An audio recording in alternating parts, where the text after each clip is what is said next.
All right. So, I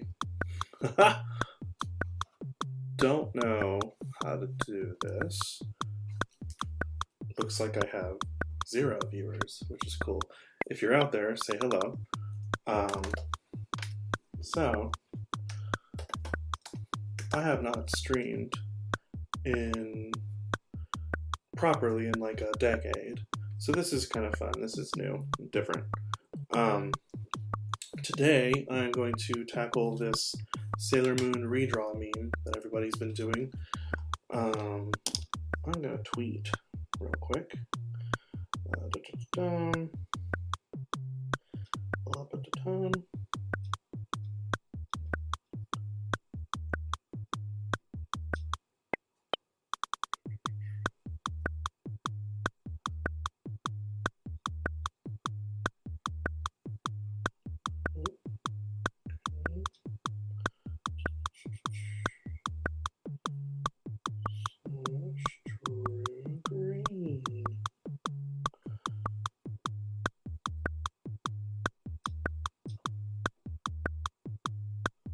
Here we go. All right.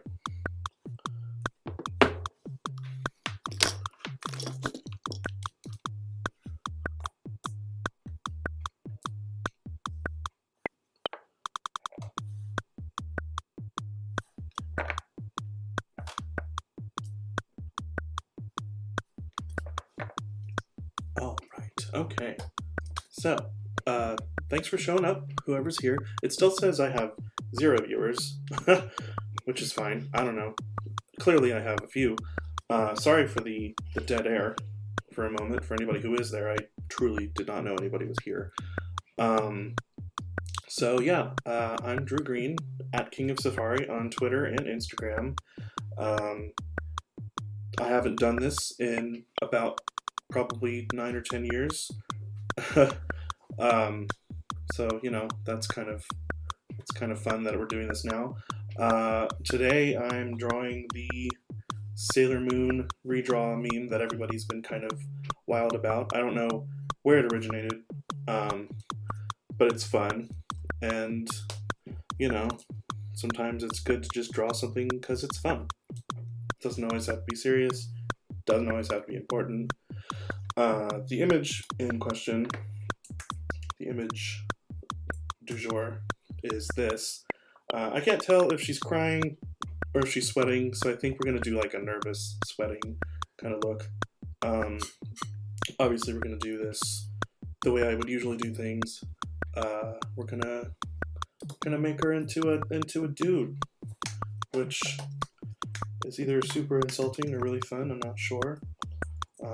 So we're going to start by laying down this grid so we have a good sense of where we are in space, just like the image kind of has. I love a good gridded background. Let's move that up there a little bit. We use grids a lot in storyboards. For those of you who don't know, I am a storyboard professional. I'm an animation professional, storyboard artist. Currently on DC Superhero Girls at Warner Brothers. Also, let me know if you can't hear me. Let me know if the music's too loud. But yeah, I'm a storyboard artist on DC Superhero Girls over at Warner Brothers. I just started, so, you know, can't answer too many questions about that if anybody has them. But yeah, feel free to ask me questions about my process, just as an illustrator, as a person who sketches, as a cartoonist in general. Anything that I think is inappropriate is, you know, I will just not answer. Let me lower that. Let me lower that. Lower the music a bit. That click is a little loud. It sounds very different in my headphones. Let me know how that sounds. This is my first time doing it in a long time, so, you know, trial and error. This grid looks totally wonky, by the way. Let's just try making our own little grid over here. Doesn't have to be perfect right now. This is more reference for later. How long does it take? To get really used to shorthanding characters when you start boarding a new show? Right now I'm stick figuring because I don't know these characters super well yet. But I don't know. I mean, I think it's less about how to shorthand specific characters and more how you shorthand just as an artist in general. We're doing a lot of shorthanding. If you're doing cartooning in your own time, you're probably doing a lot of shorthanding. So, just like learn how to talk to yourself with your art. This grid situation is just a total mess right now. Come on, there we go. But yeah, I don't know. I mean, I would say a practical answer is 2 episodes. But I think it's more about talking to yourself. It's more about learning to talk to yourself, learning to communicate to yourself, and then you can start making really clear drawings that can communicate to others, which is what you want to do as a board artist. Let's see, this is actually kind of on a tilt, so let's rotate. Again, this is just a temporary grid, and I'll get to questions momentarily. Try to be fast where I can. This looks about right. Okay. Let's see. All right, let me look at the questions. Oh, and for anybody who wants to know, I am working in Adobe Photoshop Creative Cloud 2019. I'm sure it's been updated to 2020. I just haven't bothered. So yeah, just pretty standard setup in Photoshop. Nothing special. Let's see. Okay, so let's see. Where do you begin when you when drawing your super cute gay characters? I mean, you're about to find out. I love really big, flat, fun, not flat, but big, fun shapes. So I kind of just start with big, fun shapes. Let's see. What was it like working on Steven Universe Future? That is a big question. Yeah. Let me think about how to answer that. As for what is that beeping noise? I don't know. Is there a beeping noise? I don't hear a beeping noise. Let me know if you're still hearing the beeping noise. All right. Let me focus on this real quick.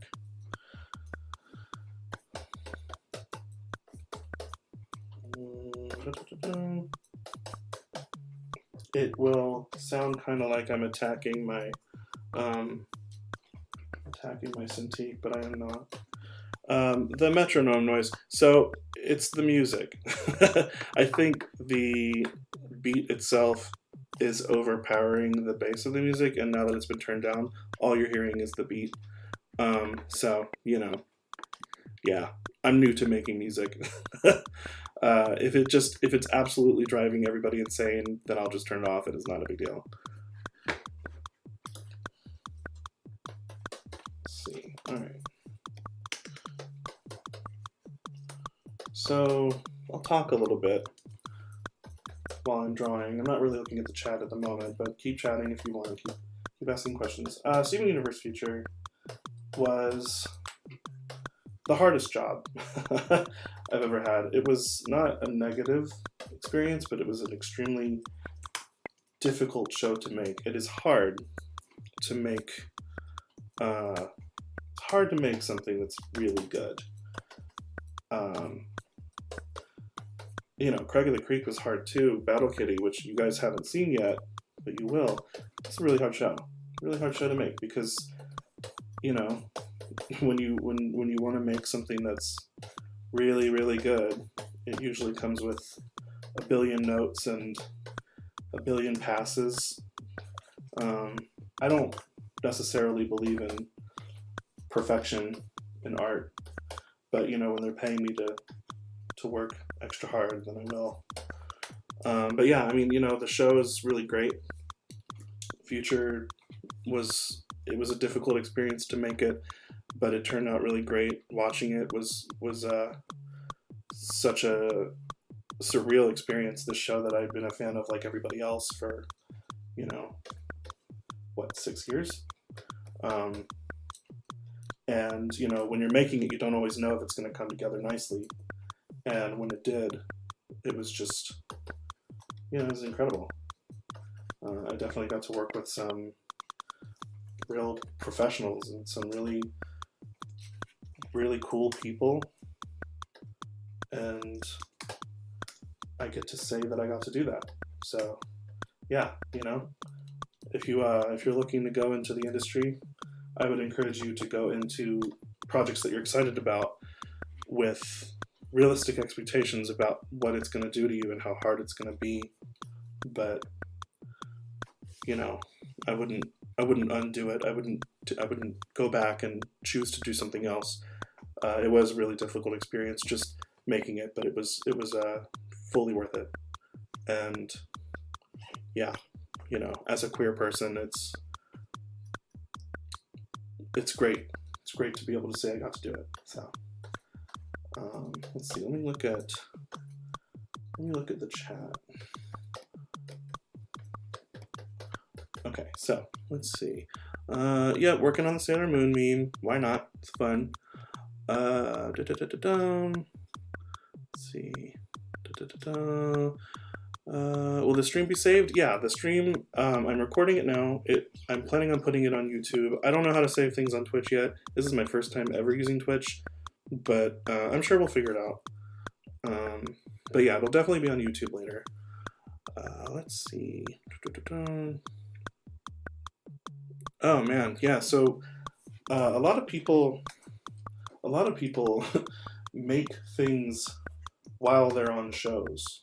Like, make whole entire comics. They make zines and illustrate different projects and really pour their soul into something outside of work. And I think that's super hard to do. Let's see, let's get a big sweat drop there. It's super hard to do.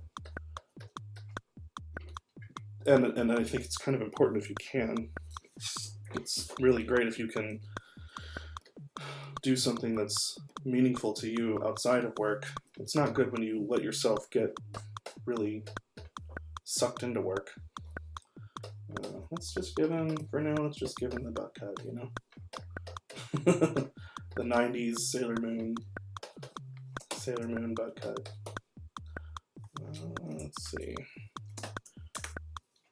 A little smaller.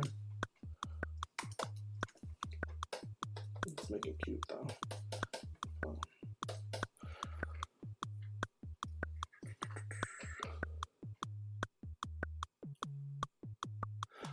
Was I ever afraid of being too closely associated to the gay or bear art scene, since I don't use a pseudonym? I made an early decision not to use a pseudonym with my pinup work, and I don't regret that at all. I don't think it has generally affected whether or not I get hired for anything.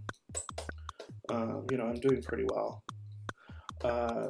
I'm not afraid of being closely associated with that. I actually wear it, you know, pretty proudly. I don't know. I think, 1 second. I think expressing ourselves in healthy ways with, you know, sexuality and that sort of thing is really important. I think, especially as Americans, we don't do it well. And I think it's good to have a good role model. I guess in that way I want to be, I want to make people feel comfortable in themselves, and I want to make people feel comfortable in making work where they can express a full spectrum of who they are. So I just try to lead by example. That's what I do with my work. So yeah, no shame. I don't have any shame about it. Also, I'm super not good at talking and drawing, so just because I'm not, you know, not very practiced in it at this point. So if I stop drawing while I talk, or I'm talking and I'm a little stilted and weird, you know why. And just to explain what I'm doing here, you know, I'm starting with a really rough kind of underdrawing. It's probably going to change quite a bit. I try not to work super close like this when things are really rough, but you know, things are weird when you're streaming, so we'll see.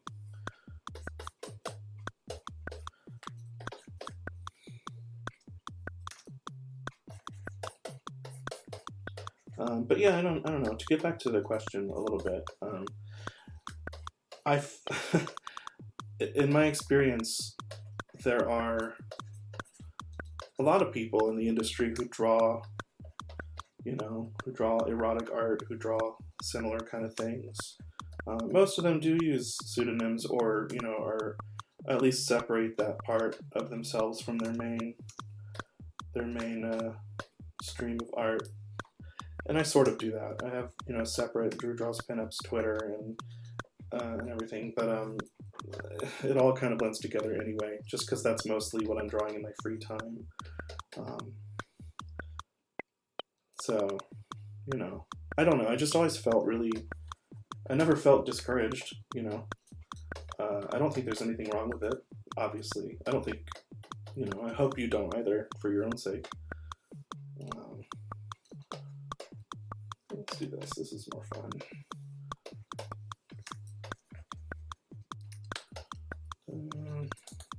All right. I love these big, well, little. I love these little moon earrings. I'm going to definitely incorporate that. Yeah, that would be fun. Let's do. I love a good gauged earring, a gauged piercing. I don't know the proper term. I know people who are really into piercings are really particular. All right, let's see. Let me look at the chat. Save often, by the way. It's good to save often. Let's see. Driving, listening, streaming, revision job. Do you have any experience as to what it's like? Okay, so Cartoony says, I'd like to get into the industry by getting a revisionist job. Do you have any experience as to what it's like? I don't know. Oh, it's moving. I don't know if you've worked in revision before, so my bad if I'm off base. I have never been a revisionist, actually. My first experience in storyboarding was as a storyboard artist on Mighty Magiswords. I was hired right as a storyboard artist. That's Kyle Carosa, TV's Kyle on Twitter, was my first job, was my first boss. And he just, you know, I did a good job on the test, and he felt it was fitting to hire me as a proper board artist. And I wouldn't have hired me. Looking back, I definitely wasn't ready for it. But you know, yeah, I was thrown into the deep end. And yeah, I think being a revisionist beforehand probably would have benefited me. I still, to this day, have some bad habits in my boards that I probably would have knocked out real early on if I had done revisions first. Let's get that up there. As for advice on how to become a revisionist, I can't specifically tell you that because I don't know. I think having a board portfolio with technically really good boards in terms of some degree of cleanliness. I think people overclean. I overclean sometimes. Having a clean, but not too clean, you know, not kill yourself clean kind of portfolio is always good. I say a lot, by the way, so just forgive me. But that, just technically sound is really good. It'd be hard to tell you exactly how to do that right now, as I'm sort of splitting up my attention between questions and actually drawing. But you know, I would also encourage anybody looking to get into boards. The best thing you can do is try and do a comic. Try and do some mini comics. Try and do, you know, especially if you don't have the means to do a board. I mean, you can learn how to board on the job. I learned to board on the job, more or less. So just do comics. Show people that you can tell a good story. And I think that's important for revisionists and for full board artists. You know, just show people who are looking that you know how to tell a story. You know how to make a convincing story. How to show that a character. How to show that you know how to do acting and expressions. Just show that you're creative. That you're the kitchen sink and everything. And the kitchen sink. I don't know the old phrase, but you know, show them that you're versatile. Don't let them take advantage of that.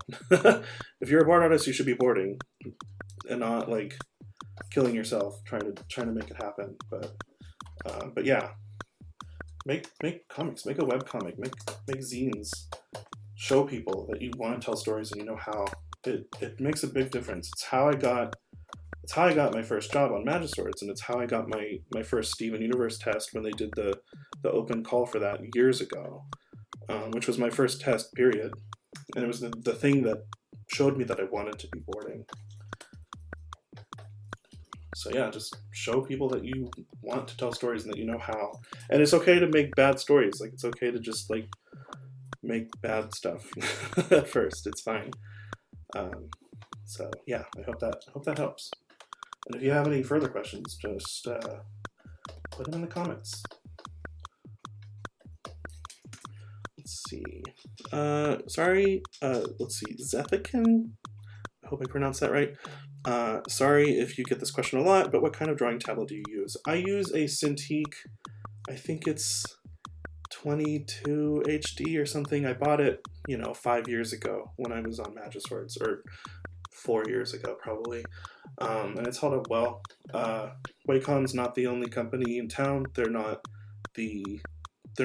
I don't necessarily know that I could say that they're the best either. But I'm used to them, and it's what we use at every job I've had. So I like my workstation at home matching my workstation at work if I can help it. Also, if you hear me drinking, it is pretty hot, and I can't have my fan on right now, or it'll drive you guys insane. So forgive me. Let me look at another question.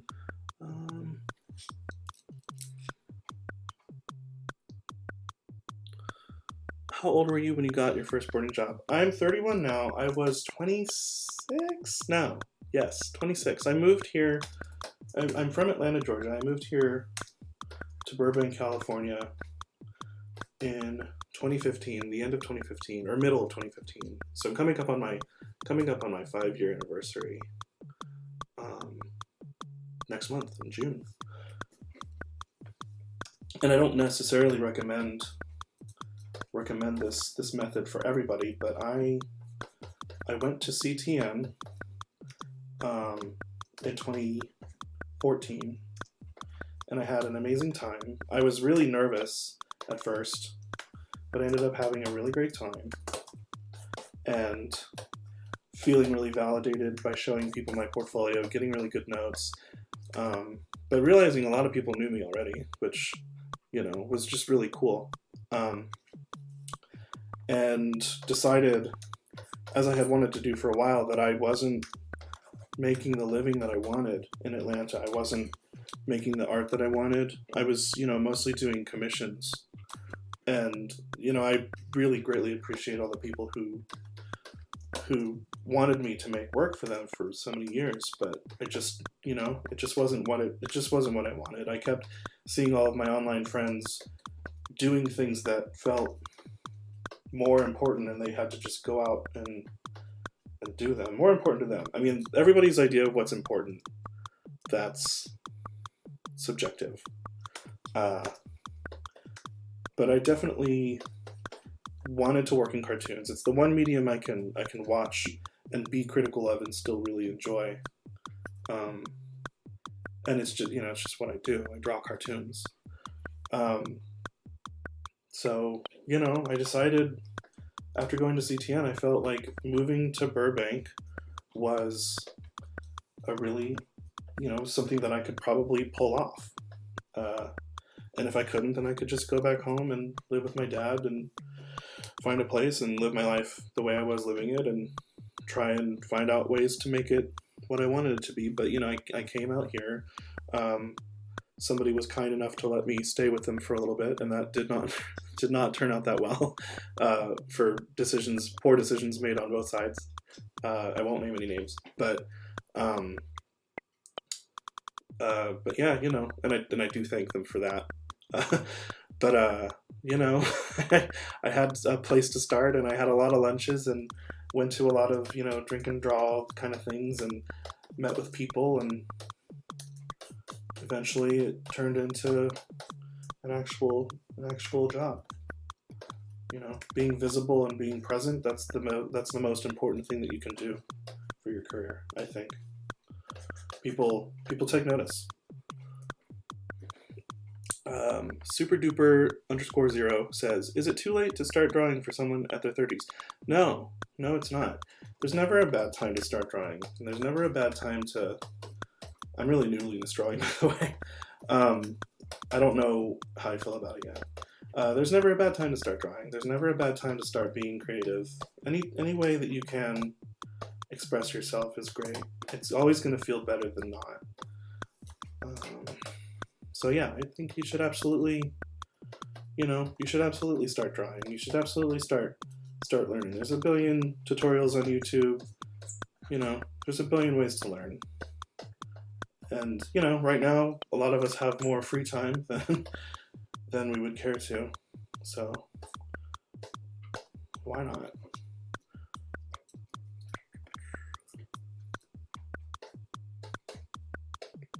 You know, as for professionally, just because you started late does not mean that you are not going to be professionally viable once you really get a hang of how to make art in a way that makes sense to you. Being a professional artist is not the end-all be-all, and being creative for yourself is really, really valuable. So you should absolutely just do that because it feels good.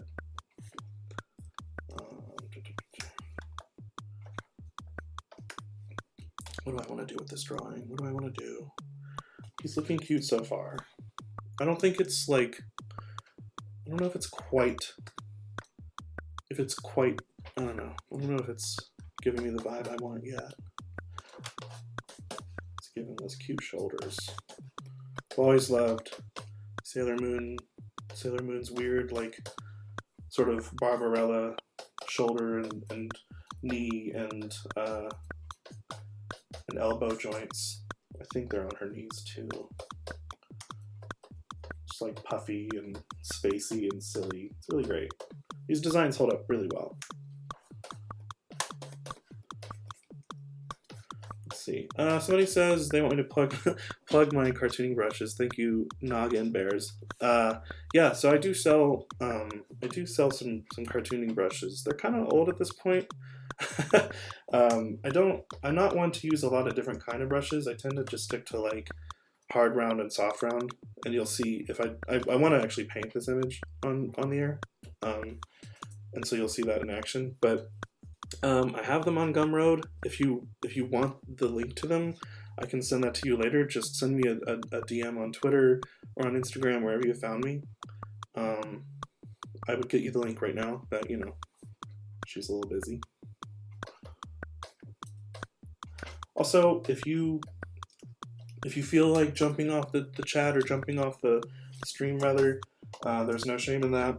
I don't expect people to stick around for the whole thing. We could be here for a while. I just want to make sure people are having a good time. And, you know, that's as much of a good time as they want to have. Let's make that look a little more like sweat drops. I don't know if that's working yet. That's fine. Let's see.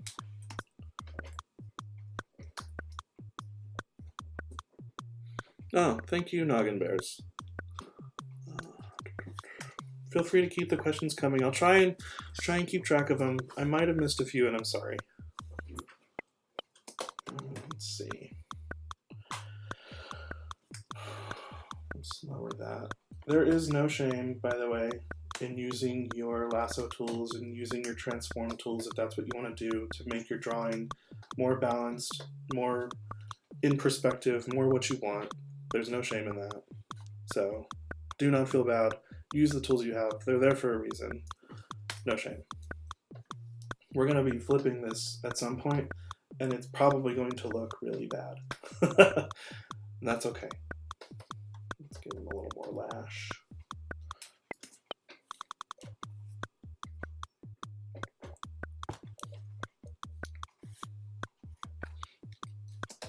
Let's see. Let's round that a little bit.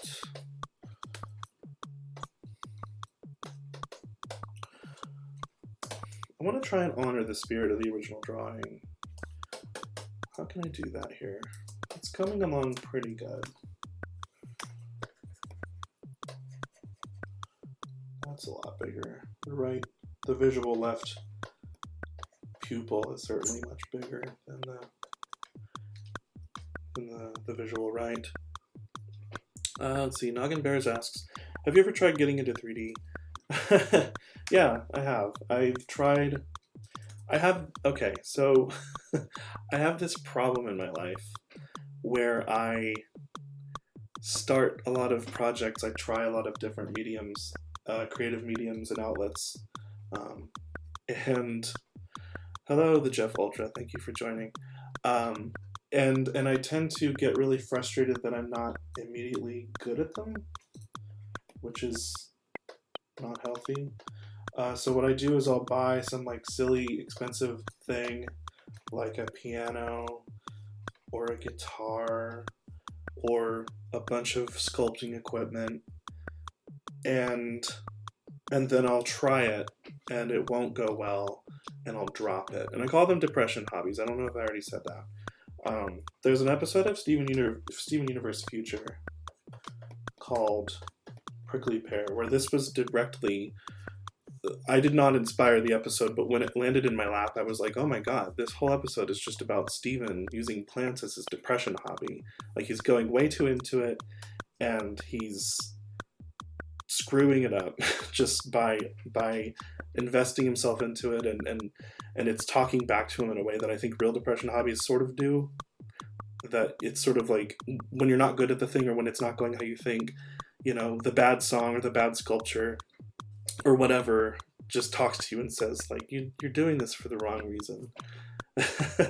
So I'm very familiar with that concept. I'm not a bad sculptor. I like sculpting. Just somebody commented about the sculptures that I've posted before. Oh yeah, I have an unused ukulele too. Yeah.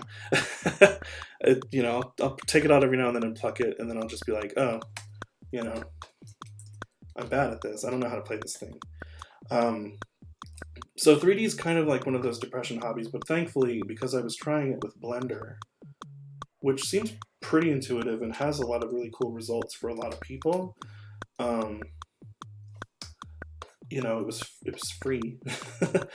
And it's a cool program, but I tried it for a night and I started to get some, not really results. I was following a tutorial to make a donut, and about midway through I was just like, ugh, I don't want to make a donut, and I'm not patient enough to wait until I can make something better.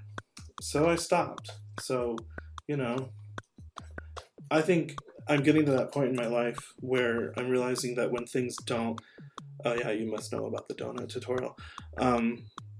When things don't go the way I think they're going to, and I don't have the patience to try and make them do that for me, or to really put the care and love into learning something, I just realized that maybe it's my brain's way of telling me, you know, it's just not meant to be. Let's do a little mustache mark. I like the teeth. But yeah, you know, I don't know if I want to try 3D again. I think I'm trying to achieve that 3D look, that really soft 3D look in my 2D work, and it's gone pretty well. And I like the aesthetic, even the things that don't really look 3D. So, you know, I feel pretty good about that.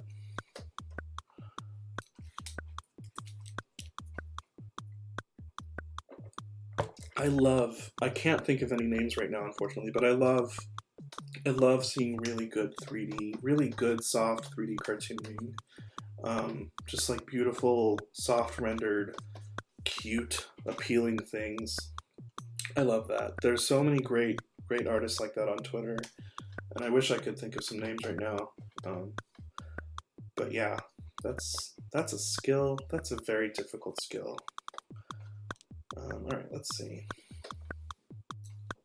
It looks like she might be crying. I'm not gonna make him crying. I don't really know what this expression is. Yeah, I don't know.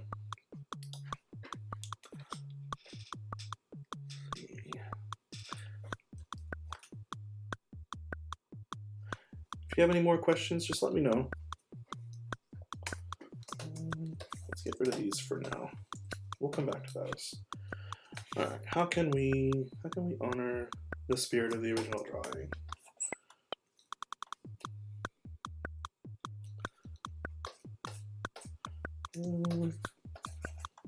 Nah, we'll do the soft round face.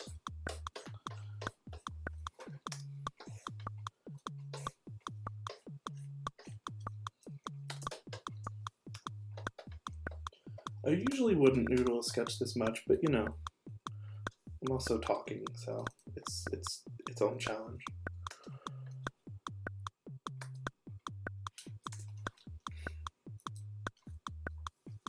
I think that might need to go down a little bit.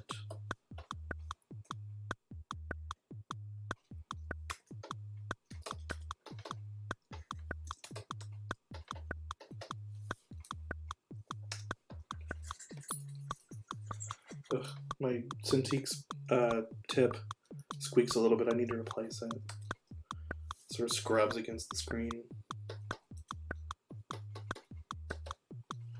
I don't know about these ears. This particular ear. We'll see. We'll see how it looks when it's all flipped.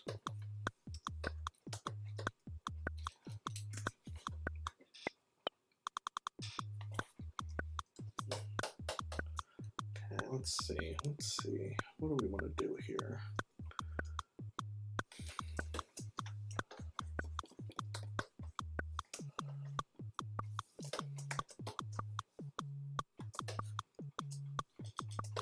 I know what I'll do. That sounds fun. I'm gonna duplicate this because I might not like this, but let's see. So I'm gonna take this neckline, plunge it a bit, because I love the heart. I love the heart earring, or the heart choker rather. I think it's so cute. Let's see if we can incorporate it.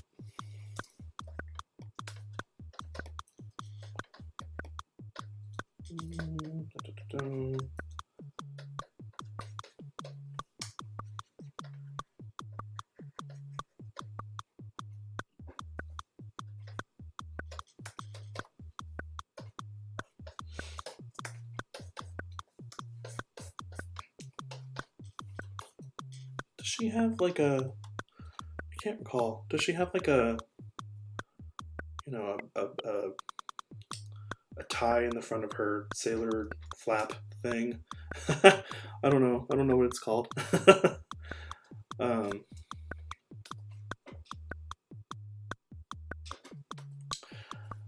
Let's see. Okay, so Noggin Bears asks, do you wish to helm your own animated show in the future? Sort of. It's a bow. It's a bow. Okay. It's a ribbon. Is it a ribbon or is it a bow? Okay, I'm gonna Google this on my phone so I don't have to awkwardly open up a window on my computer. Let's see. To answer your question, Noggin Bears, do I wish to have my own animated series? Yeah, I do. I've always wanted to. But there have been so many times in my life where I haven't felt ready. Let's see, Sailor Moon. Because it's the kind of thing, and people might not know this, like whenever I hear about young people who are first coming into the industry or don't have any experience in the industry, a lot of them, oh, it is a bow. Okay. 1 second, let me get a good look at this bow. It's a bow. Okay, cool. All right. So a lot of them have this expectation that they'll like have a series within 2 years, or they want a series before they've even worked as a board artist or even a designer. There's nothing wrong with being a designer, but I do think it's good to have story experience if you're going to head a show where story is really, really important. So yeah, a lot of young people come in, and understandably they go straight to wanting to realize that big dream, which I get, you know, who can blame them? But they don't realize, and I think sometimes you don't even realize it when you're working on somebody else's show, because some showrunners and some creators are really good at hiding it. Having a show is hard. Having a project like that, being in charge of all these people and this story, and making sure to the best of your ability that it's good, is hard. And it's life-consuming. I'm shocked when showrunners are not... Oh, my Cintique's being a little jerk for a second. 1 second. I'm shocked when a showrunner is not just a blubbering mess at all times. It's not an easy path. And I finally feel like I would be capable of leading a team and treating people well and validating a team to make something meaningful and good that we can all feel proud of. But in the past, oh my god, if you had given me a show 3 years ago, I think that's the last time I pitched as well, I would have known what I was doing, and I would have flubbed the whole thing. I think I want a show. I have something I want to pitch. I'm working on it in my own time, slowly but surely. But I don't know. You can never go in thinking that's going to happen. You just got to go in feeling like, oh, what if this happened? That would be cool. It's not like it'll be the last time I ever pitch. It's not the end of the world when something doesn't work out. It's just another step. So, yeah, to answer your question, yes, but it took me a while to realize that I feel ready for it.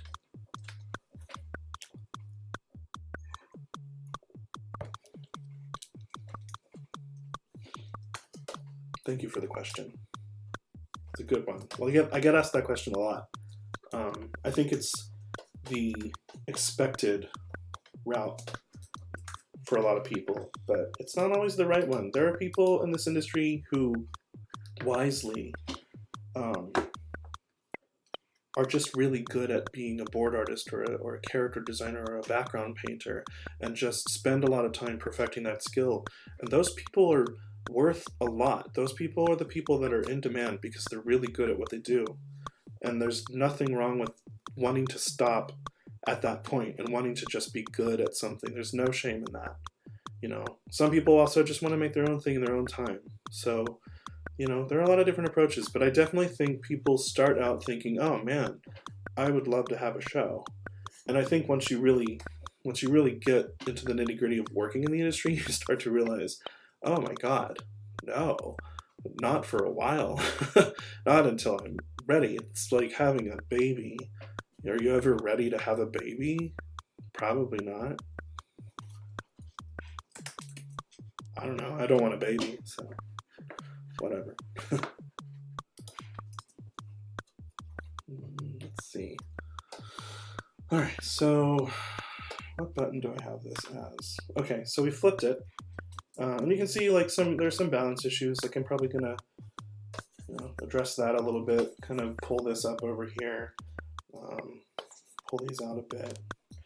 I'll make some changes. Mostly I like the face. I think this thing, the hair sprout wasn't quite working in that configuration.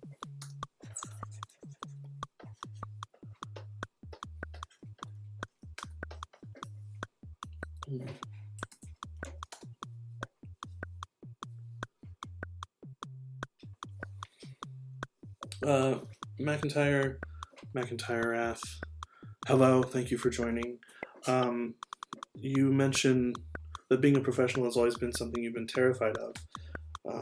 It is terrifying. Oh my god! Like, even still, 5 years later into this industry, there are some days where you just can't draw. It's just bad. Or some days where you're just not you're not present in the way that you should be.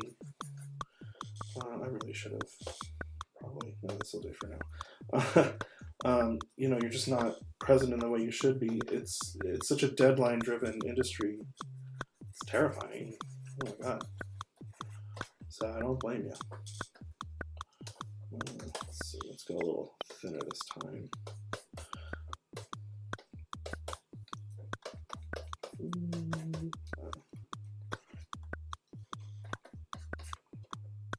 Let's try that. That could be cute. Nah, I don't like that. He looks like a baby. Let's see. Let me know if you guys have any more questions. I'm here. And I'll do my best to answer them in a timely and meaningful way.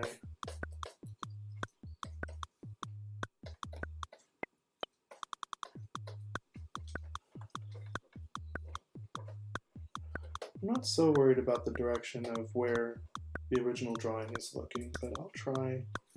We'll see if I can match that and if that feels a little more correct. The glassiness in the eyes, I want to do something a little bit more sort of glyphic and graphic once I get to actually finishing the image up, which I think I want to do it as a painting instead of just a line, cartoon style line drawing. I like this hair, but I'm gonna try to experiment with this a little bit.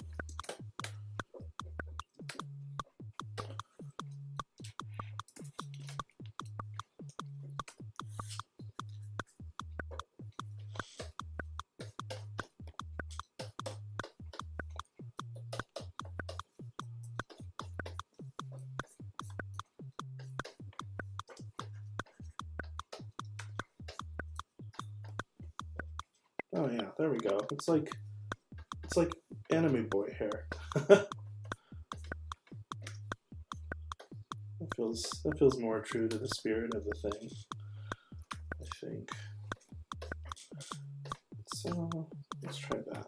Let's get that a little bit. Give that a little more volume. Alright, so right around here.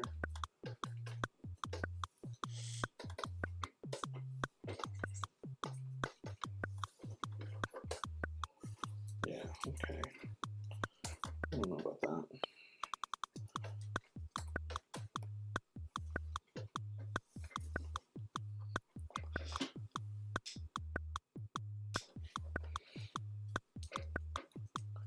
Let's just do a little. There we go. That's cute. I like that.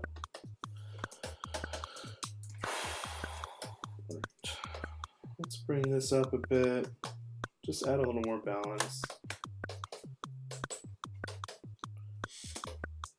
And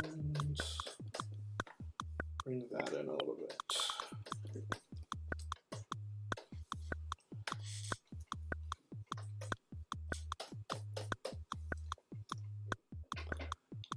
Let's see, Noggin Bears asks, is it common to get a lot of reference images for professional storyboard work, or is there no time for it?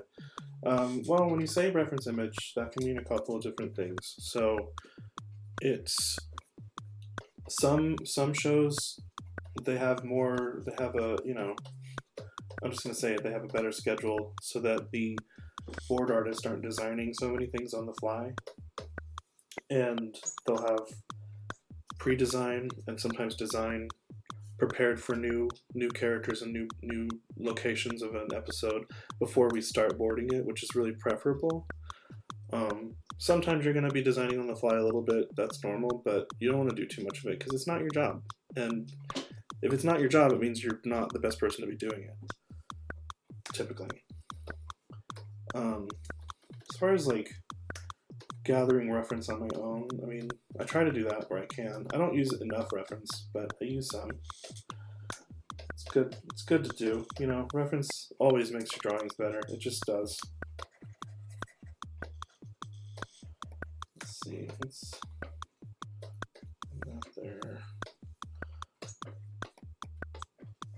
We'll sweat drop there. All right. Let's see how we did. That looks nice. Looks nice and balanced, I think. I'm gonna move this eye in a little bit. Yeah, that's good. That's good enough. Let's see. Let's see. Mercury Art, I hope I pronounced that right, asks, how would you feel about putting a fan-made reboard in a portfolio? If you could elaborate for me, so I can better answer that question. When you say a reboard, is it like a study of something that's been boarded or something that's already been animated? Or is it your own interpretation of a scene that's not shot for shot? It's sort of, you're introducing elements from your own head. Like, what does that mean to you?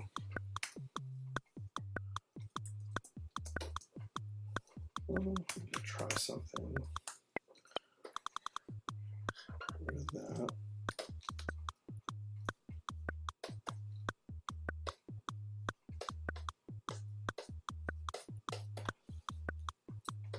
Yeah, I like this better. The little swoopy hair is fun. The little anime thing. Let's see. It's fun, but I don't know. I don't know if it. Well, that's kind of fun. I kind of like that. See, experiment. It's good for you. Yeah. Okay, that's cool. And I'm gonna move his face over just a smidge. Cool. All right.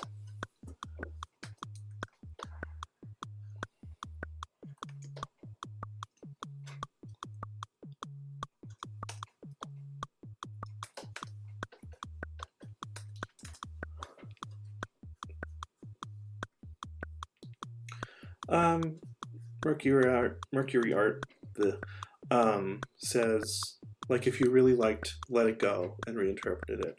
I mean, if it's a different enough take and you feel like it's a strong piece of work that you feel like has enough of yourself in it, I think it deserves, you know, it could belong in your portfolio. You know, generally speaking, you want work that is work you've actually done or work that is really your own. But I don't know. I mean, I don't think there's any harm in having something that's good in your portfolio if it really comes from you, even if it's not necessarily your own thing. So, I don't know. Just pick your best 3 or 4 pieces, and if that's one of them, you could put it in there. I think. That's an opinion. But yeah, that's what I think.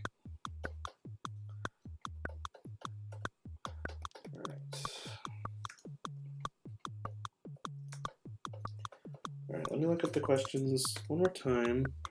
Let's see. Purico draws. Your style and online presence is so instantly recognizable. Thank you.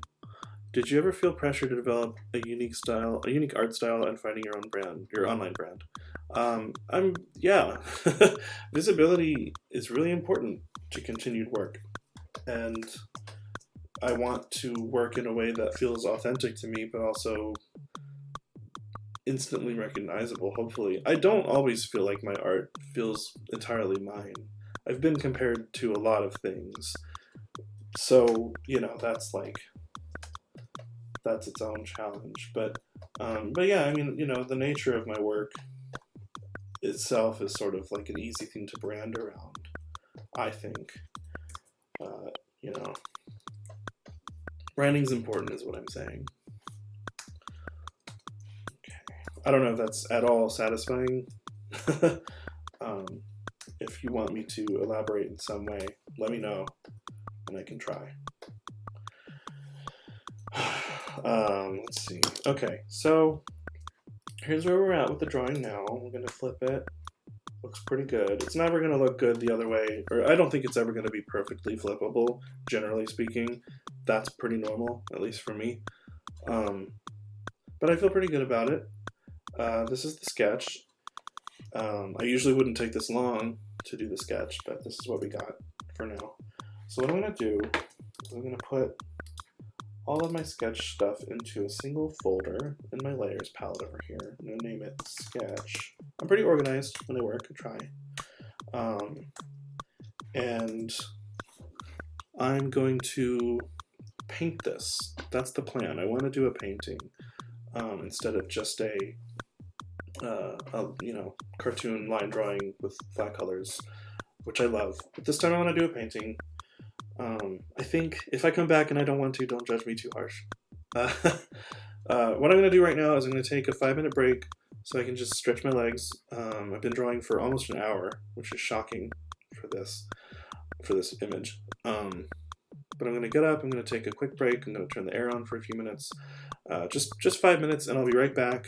So you can leave the stream on. I'm just going to put an image up that says be right back.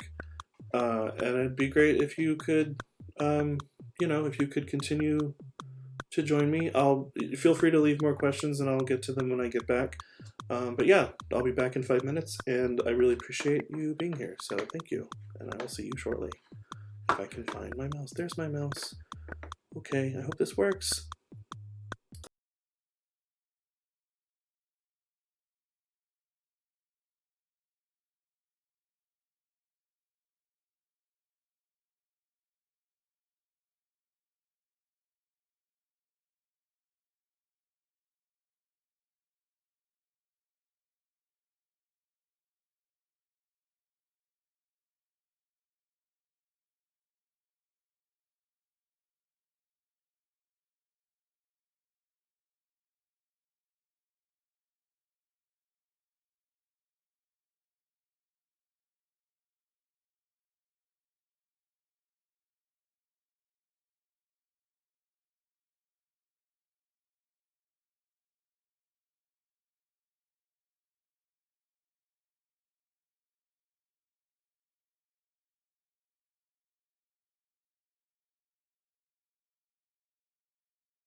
And I am back. I hope everybody can hear me.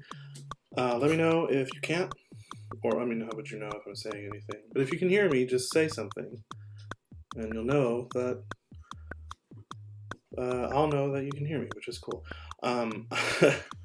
I am turning off the music because, and my boyfriend told me this, I made the piece of music myself. I wanted something really cute, simple, nice little beat, little bass line. But you can, right now, because it's so quiet, you can only hear the clicking, and it just sounds like a weird metronome, and it would drive me insane. And it sort of is. So I'll figure that out later, but for now, there's no music. Thank you for listening to the clicking for for an hour. But yeah, maybe I'll animate some like cute little three frame dance or something to it later. But yeah, for now it's just me, no music. Yeah. So anyway, welcome back to myself and to you. Thank you for joining me. So yeah, let me take a quick look at the chat here. I like the ticking too, but I don't want to bother anybody. So for now, it's just my nice soft voice. Let me tweet.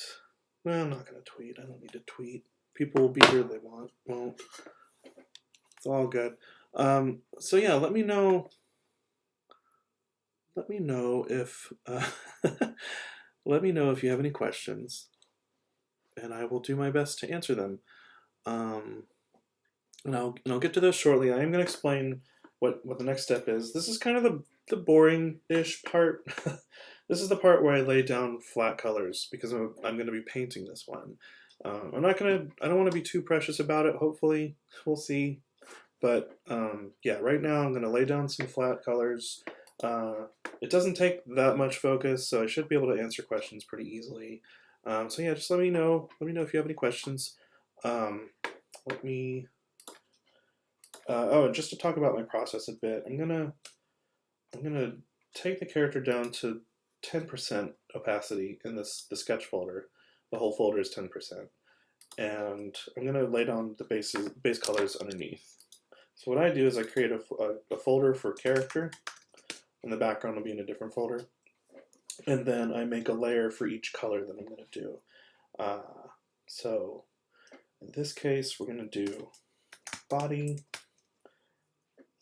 Chest. No, we'll do the skin on the same layer, all of it. Let's do body. What's that thing called? It's called a shawl? I don't know. Choker, heart. We'll do the skin at the very bottom. That's usually what I do, because it tends to, obviously, people wear clothing in most cases, so the skin tends to fall under other things. So that, heart, shoulders we'll do separately. You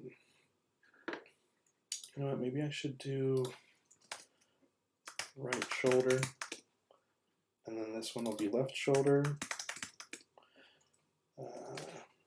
Let's see, we'll do hair, eyes. Put the eyes into the hair, because the hair will include hair and brows. This is very boring, I'm so sorry. It gets better. Hair, brows. We'll do jewelry here for the earring and the tiara. Do sweat drop. Right over the eyes we'll do lashes, because that'll be its own separate thing. And I think that's everything. Anything that I didn't catch, I'll just include later. But yeah, that's the boring part. So all of this is under my sketch layer, so I'll be able to reference that at all times. I'm going to take that down to 5% opacity. Can reference that at all times as I'm drawing out my shapes. So I'll start with the hair. And I don't always pick the perfectly representative color. So bring this down a little bit. Let's see right there. But yeah, I can change the colors later. Everything's kind of on its own layer, so super easy. All right, let me see if there are any questions.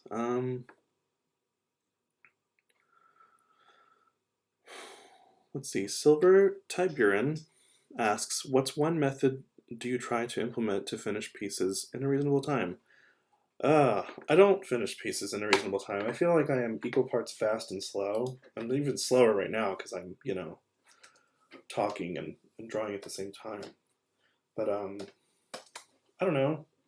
I want to be less precious and perfect, but that's never going to happen. It's just not how I work. I'm not saying my work is perfect, but like I'm really obsessed with being really clean up close, and I don't know why. It's not that necessary. Let's start with that.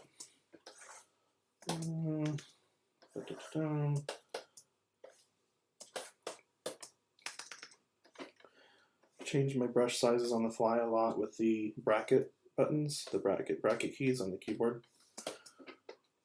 And that'll become really handy when I'm doing the shading too. But like, yeah, like I'm trying to correct this right here, and I'm gonna do it because I'm right here, but that's a stupid thing to worry about. And yet here I am.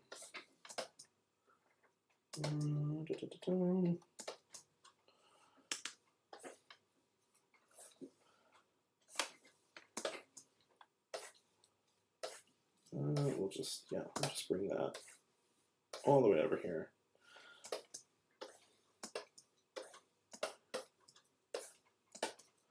So a lot of the lines, like this line right here, where the mustache kind of goes over the beard, that's going to become more obvious, more present in shading.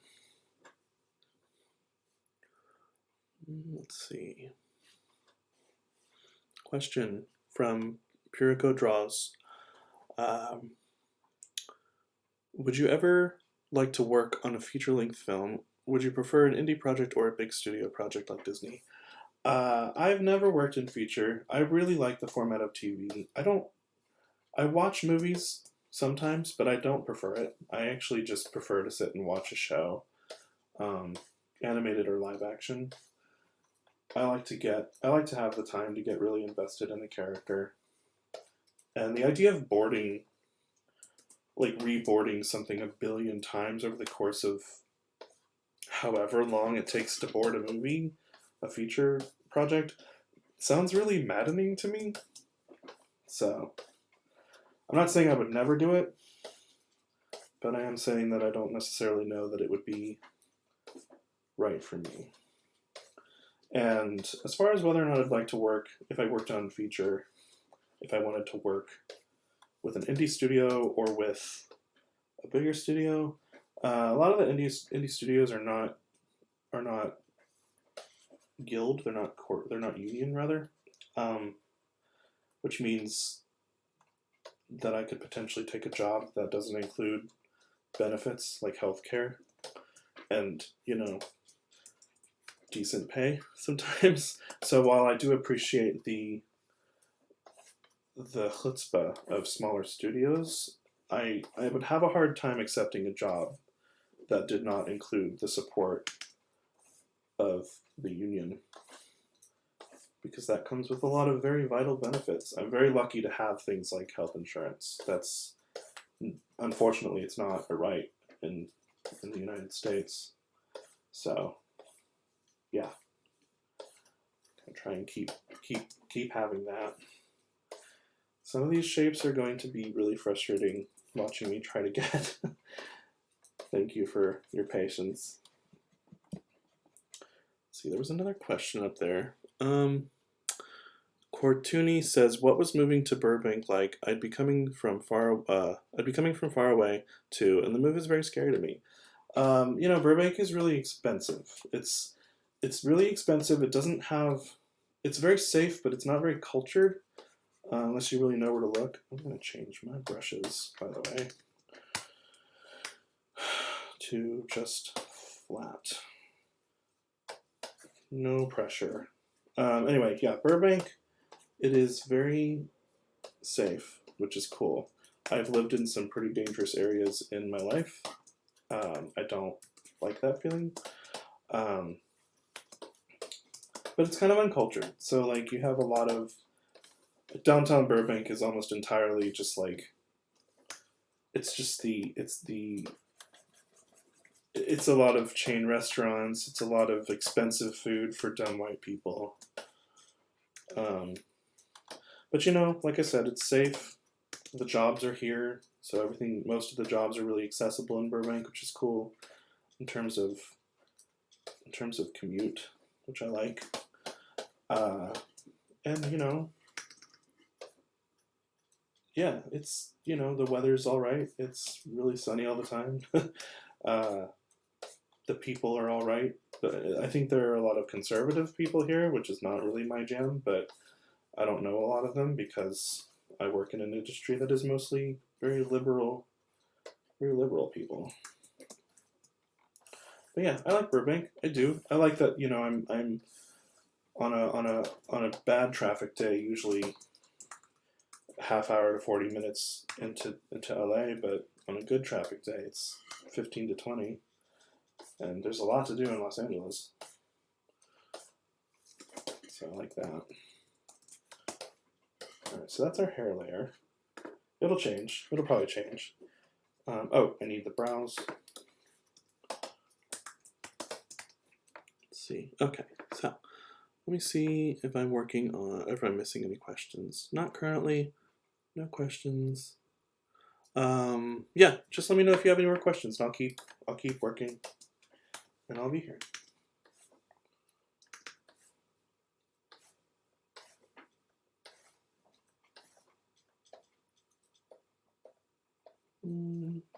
There we go. I will redraw the same line 3 times. It's, like I said, it's maddening.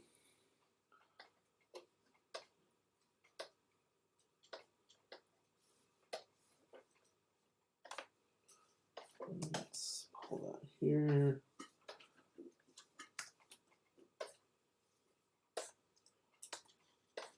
Stand that up there.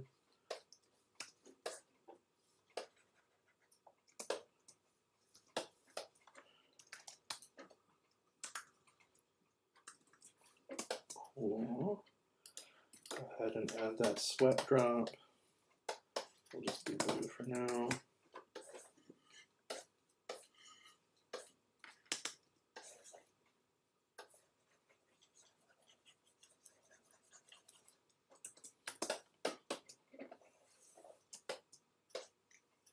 You'll find yourself making a lot of really organic choices in the moment, like how I'm making this sweat drop a lot bigger. And you know, if it doesn't work, I can just make it smaller before I start really painting everything.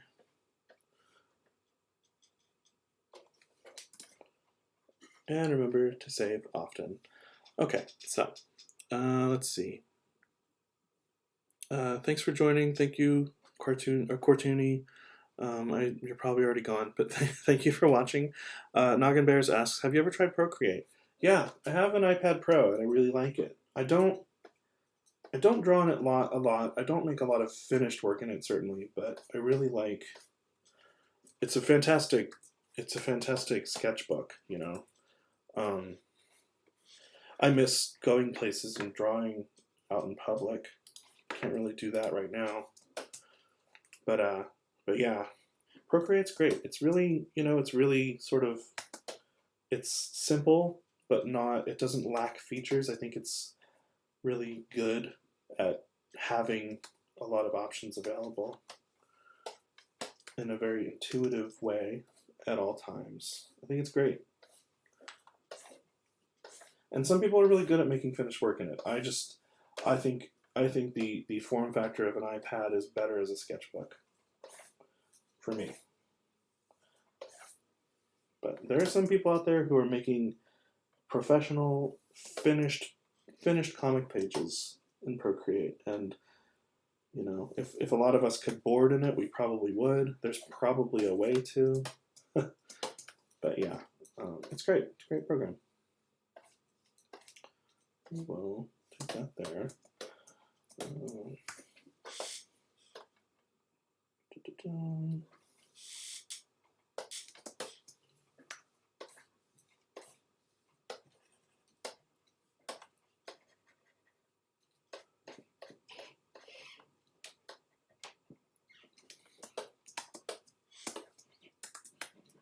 Yeah, just, feel free to keep the questions coming.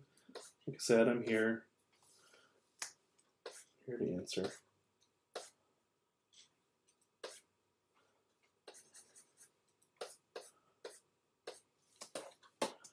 I don't know why I did that. That's fine.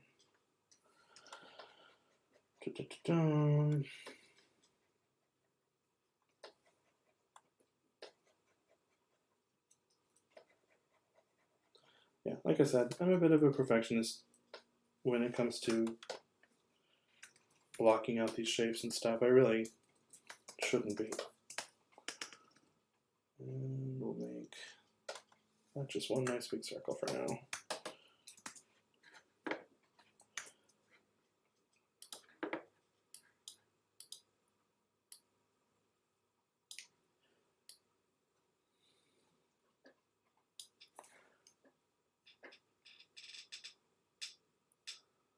See, Nicole Schnickles asks how I've been in these past 10 weeks or so. I think everybody is, if we're bored, we're lucky at worst. If we're bored, it's not a big deal. I have mostly been trying to stave off the boredom and try and be productive. It's not always successful, but yeah. That's why I'm doing this stream. It's a good way to kind of force myself to be productive.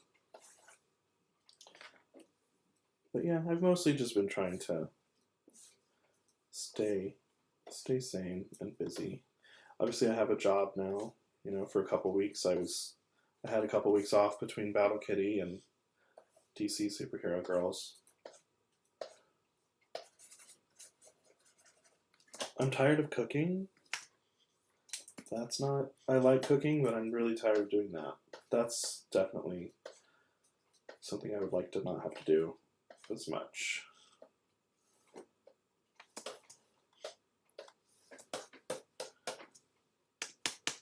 Let's see, what's that?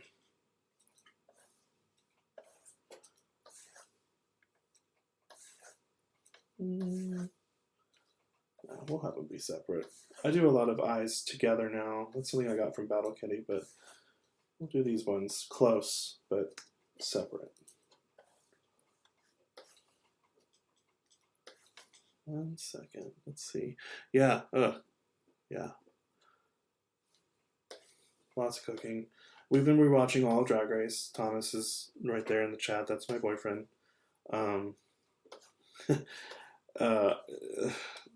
That show is such a mess. We've seen it all before, of course, but some seasons do not hold up well.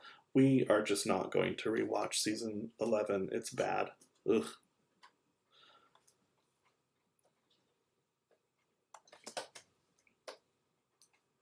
And too soon. But yeah, it's pretty bad. Let's see. Let's do... Forgot pupils. Let's do that. I'm going to cheat a little bit. I'm going to use my elliptical tool for the pupils. How dare I?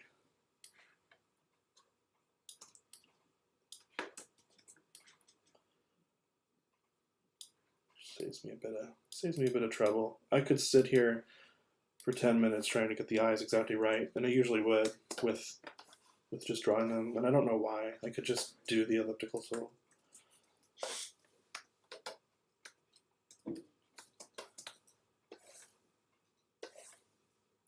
Let's do that.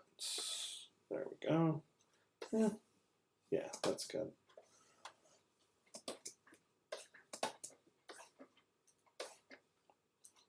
And let's see, I'm doing it. I'm noodling.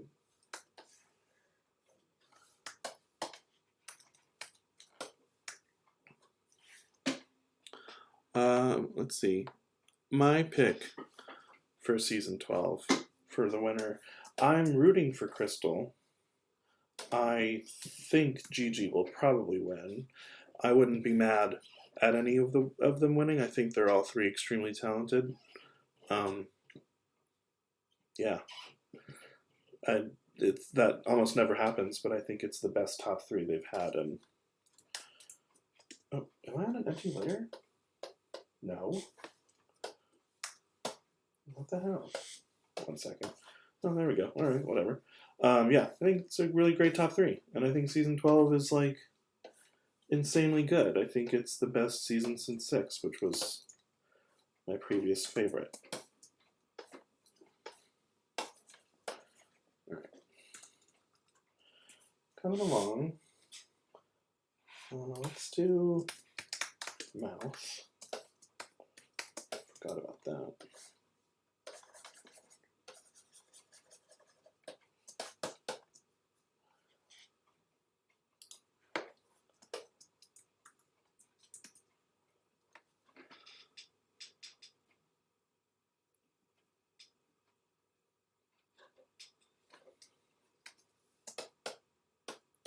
Okay, so now we're starting on the shoulders. I think technically this shoulder should probably be above the hair, but I don't know. I think it's fine.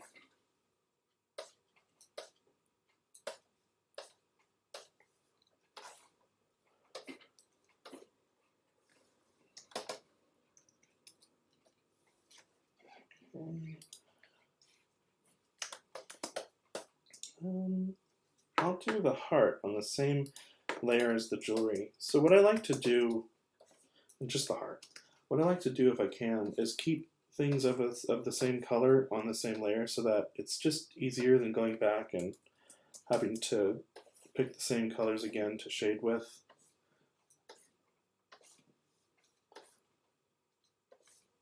So yeah, if it doesn't conflict with, if it doesn't make my life harder, if it makes my life easier, and in this case it does. That heart might look a little bad. Yeah, that heart looks a little bad.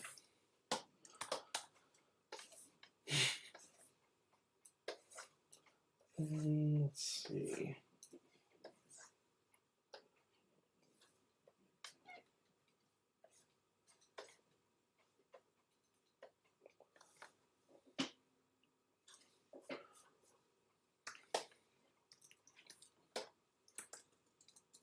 And yeah, let me know if there are any more questions. No pressure if you don't have a question, that's okay.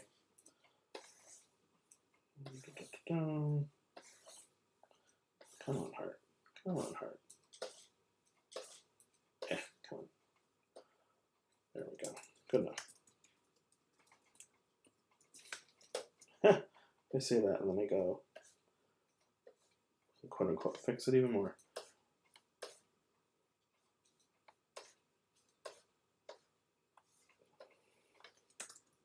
Okay, there we go. Jeez. And now we do the shawl. Oh, right, I have the bow on her. Bow.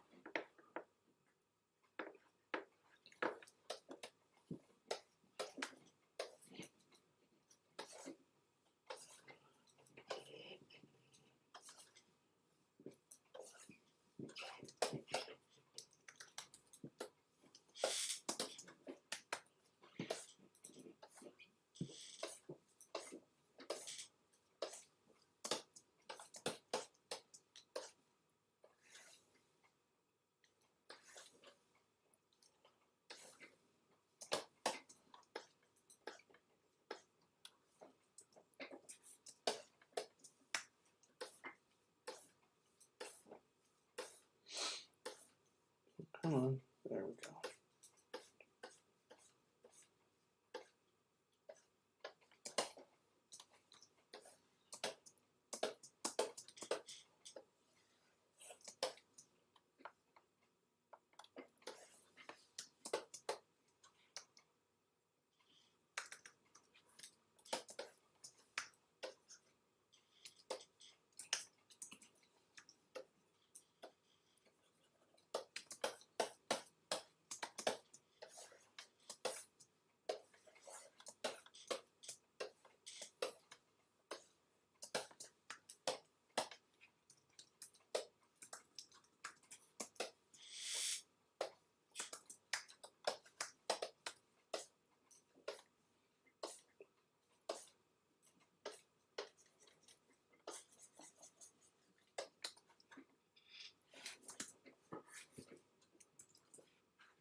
the body, which I'll do right here.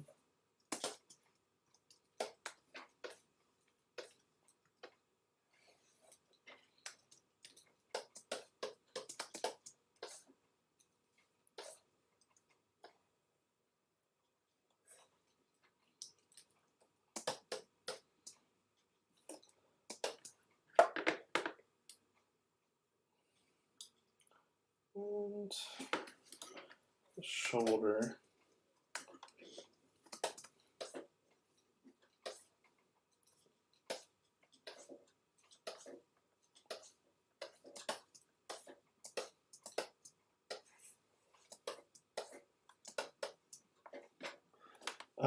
I met Thomas, and I don't want to get too much into my personal life, but I met Thomas about 2.5 years ago. I've been in Burbank for 5 years.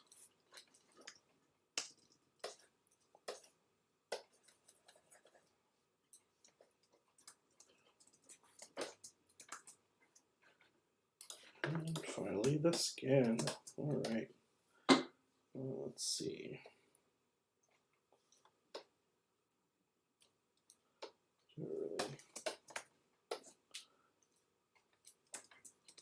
Oh no, don't be sorry. I just don't like to talk about my personal life too much on, you know, online.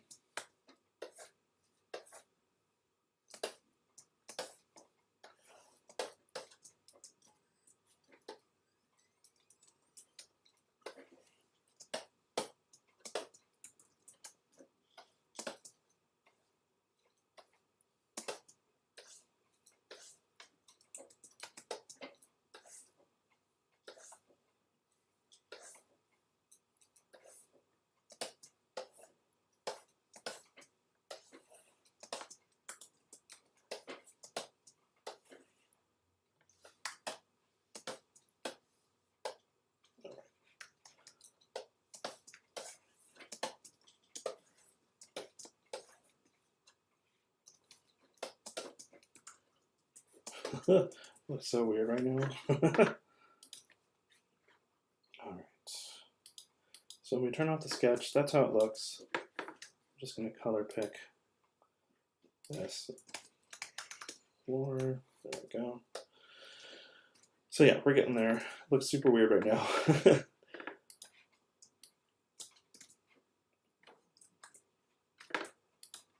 Alright, so get a little bit more of a natural skin tone.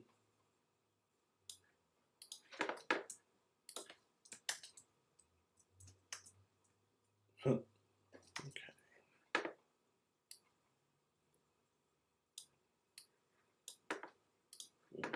Okay. So I usually like to start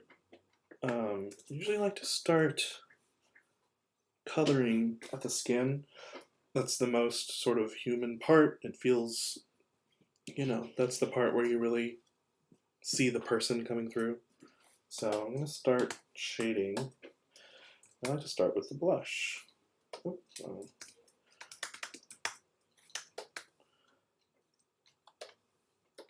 So let's set this to multiply. That's good enough for now. Any color you can readjust later for the most part. So if it doesn't look good, it will look good.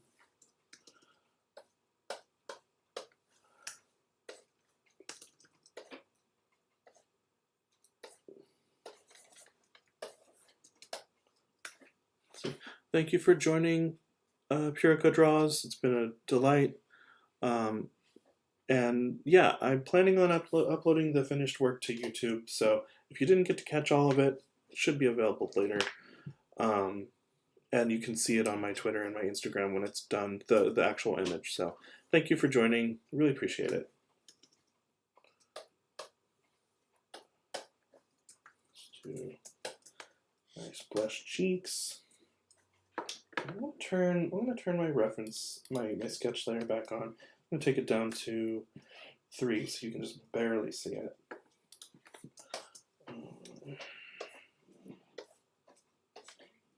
So I'm using the blush to define the shape of the face. And I'm using my lasso as a way of blocking things out as well. Got a little overlap there. So let's go to hair. And then let's go back to skin. And patch that right up.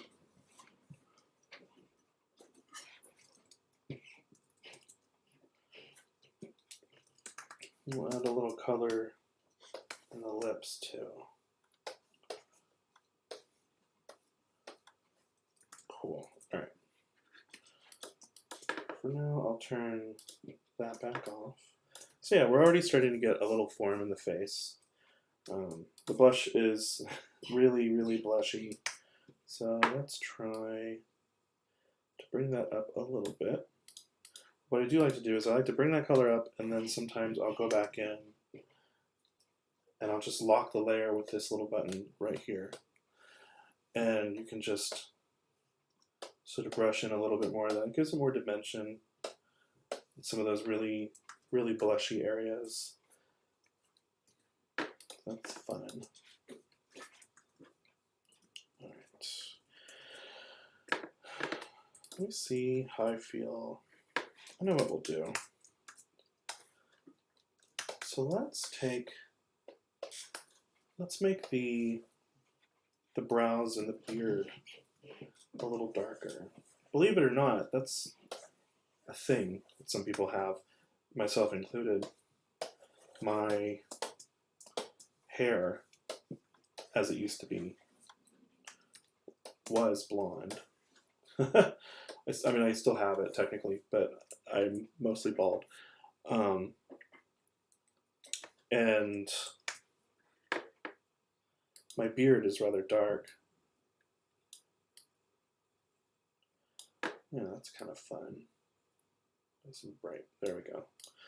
We'll see how that works later. But for now, that's kind of cool. But yeah, my brows are darker than my hair. My beard is darker than my brows. So it's just a thing. Okay, so the light source, the blush layer is going to be on top. We're going to start by adding sort of the first shading layer, which is kind of to add a little bit more dimension. It's just soft, it's big, it's not meant to be uber detailed or anything. And I like to use this color picker up here. It's the LAB slider. So it's lightness, alpha, beta, and this basically lets you change whether or not something is dark or light. It lets you add warmth, and it lets you add coolness. So like, in this case, kind of a pink and an orange, these purples, these blues, you can go to green. It's very handy. Once you really play around with it, it makes a lot of sense. But it's a great way to quickly pick colors that feel natural to what you're doing. So I like to add a little bit of that. I don't know if it's going to be that color, but that's fine. Just to add a sense of roundness to the character.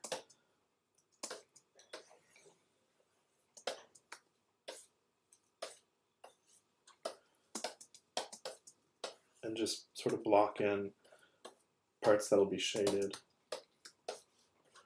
before we really get to the good part. I think that's going to be fully shaded. So yeah, I feel like painting's just like a whole lot of planning happening in the moment. So let's lighten that up a little bit.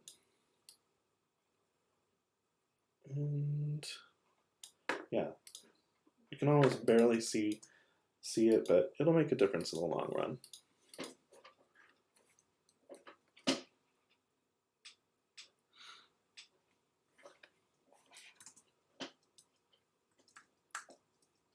And what did I do? Did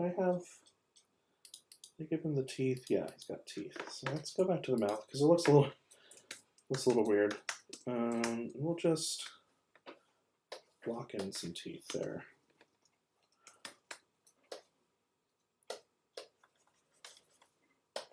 There we go. All right, a little less weird. Okay, so back to this. Okay. So now is our first shading layer. Try not to overdo it. But yeah. So I know I want that fully. Oh, what color am I doing? Let's do like a. Let's start here with this sort of pink. So yeah, I know I like to plan out where I'm going to render.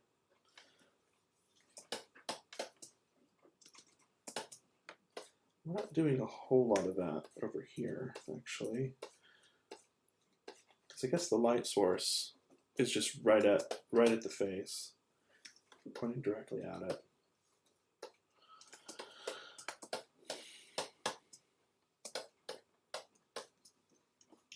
And let's do that.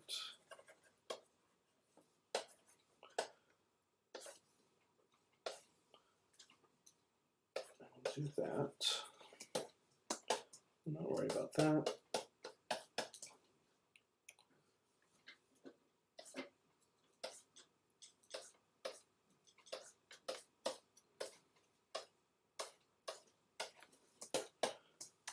That's a little weird.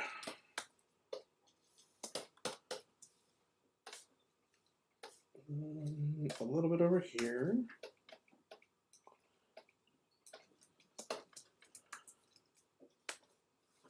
All right, so not a ton of shading on the face because of the light source. Real thin.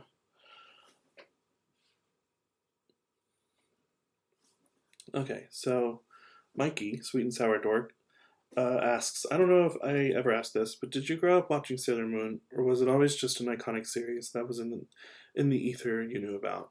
So I sort of grew up watching Sailor Moon, but I wasn't like a diehard fan. Not because I didn't like it, but because I'm the youngest of three, and my sister tended to win out on what we were going to watch after school, and she didn't like Sailor Moon, she didn't like anime at all.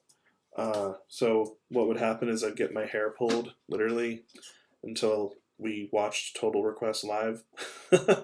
TRL, for the youngins who don't know what that is.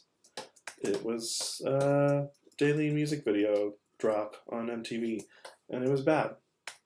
But that's what we watched, because that's what she wanted. I love her now, but yeah, when we were kids. But yeah, I loved Sailor Moon. I definitely, when I was a kid, there was this sense there were two, in America, there were two animes. There was Sailor Moon and there was Dragon Ball, and one was for boys, and the other was for girls. And I liked both, so which feels very appropriate to how I kind of turned out as a person. But I didn't get to like Dragon Ball for very long, and I didn't get to engage with Sailor Moon as much as I would have liked. So I was a casual fan of it, and I appreciate, and still do, the aesthetic. But I'm not like, unfortunately, I'm not as knowledgeable about it as I'd like to be. But yeah, it's a very good aesthetic.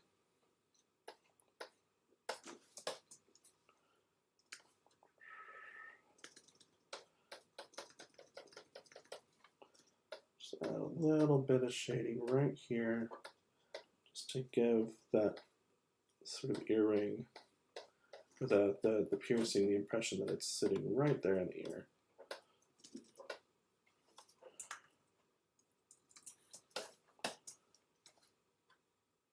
So what I'll do while I'm doing the soft part of the shading is I will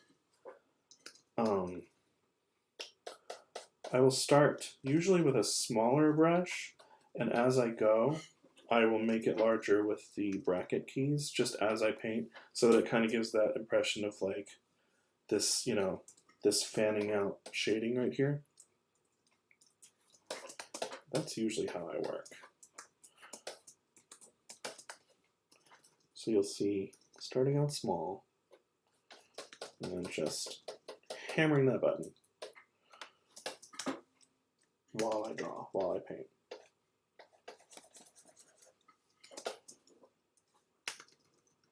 And let's see, I don't know if this looks right. That's okay though.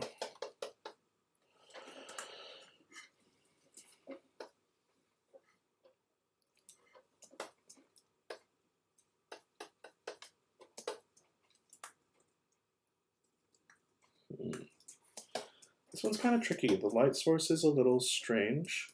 I think maybe what I need to do, I'm going to turn off the sweat drop for now. We'll get back to the sweat drop.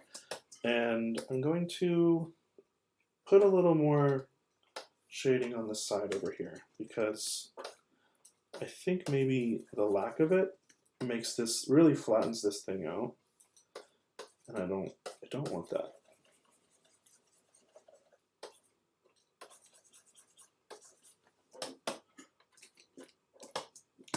That's probably too much. That's fine though.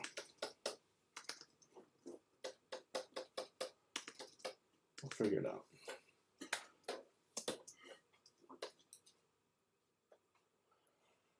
Get some shading here. Oh, right.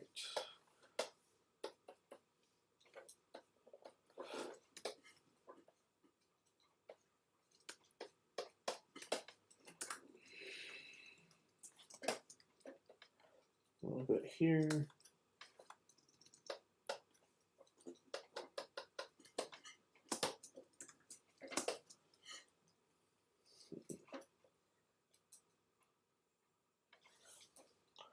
I'm not as precious with certain details when I'm doing like the clothing and stuff. The face kind of needs to be as perfect as I can get it because that's where the life of the character comes through the most. Oh, come on. All right. All right.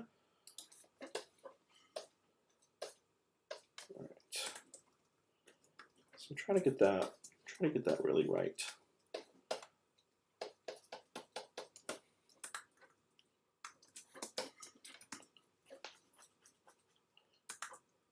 I don't love this color.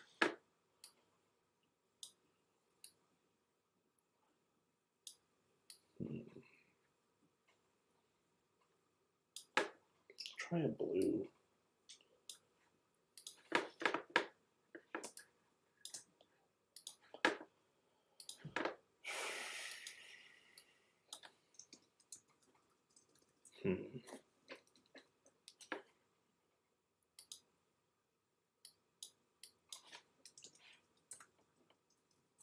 I don't know.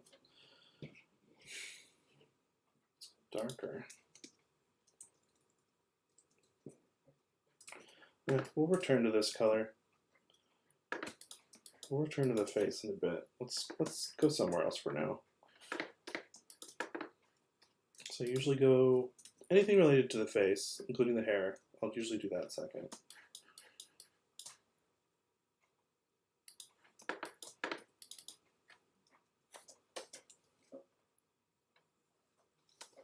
All right.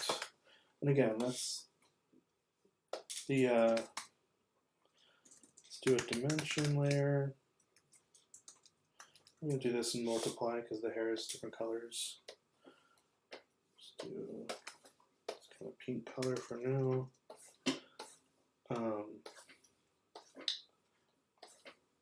Yeah.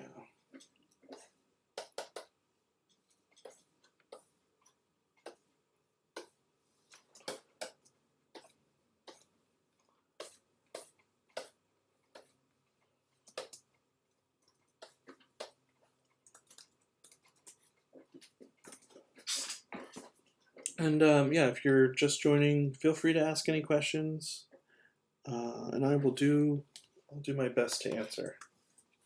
Ooh.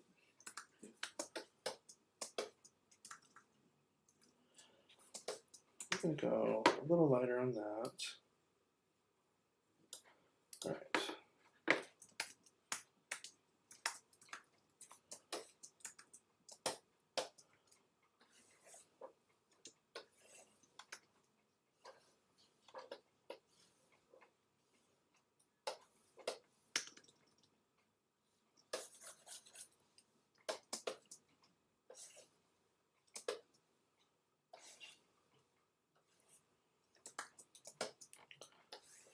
nice and close and stuff like this.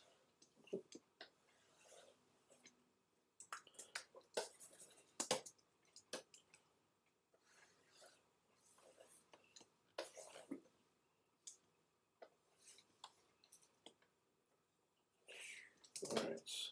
Oh, uh-oh.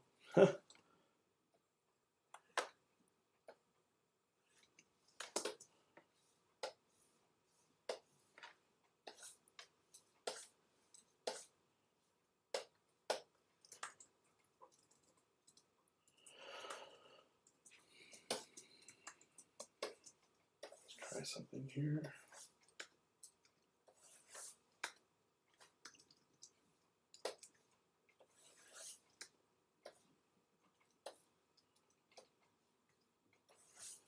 I don't know if this is going to look any good, but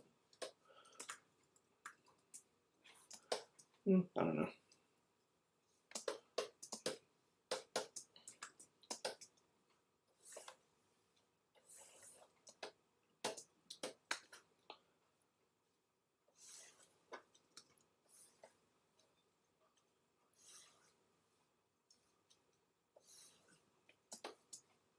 We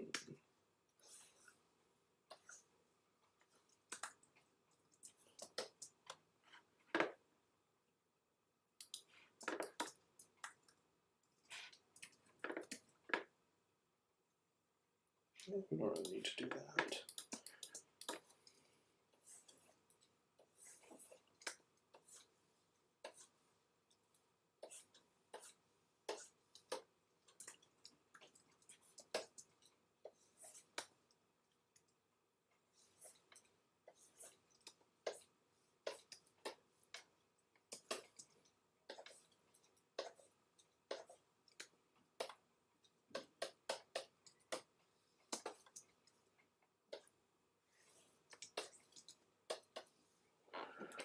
Okay, let's see. Noggin Bear says, do you consider the variation of hard and soft edges on more painterly pieces?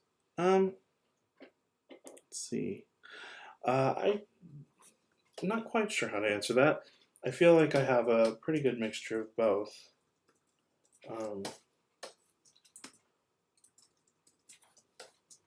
mean, I definitely consider it. It's very important, I think.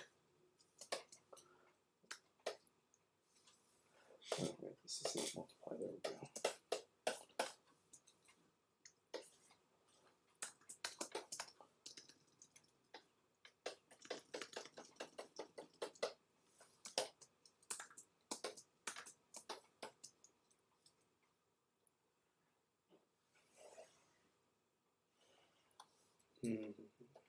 Let's see.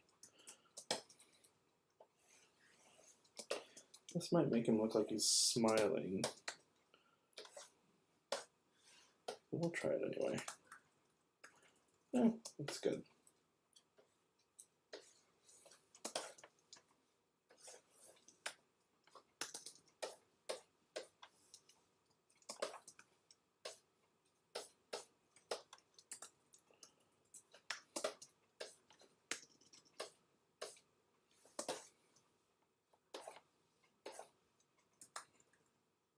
Let's take that down a notch.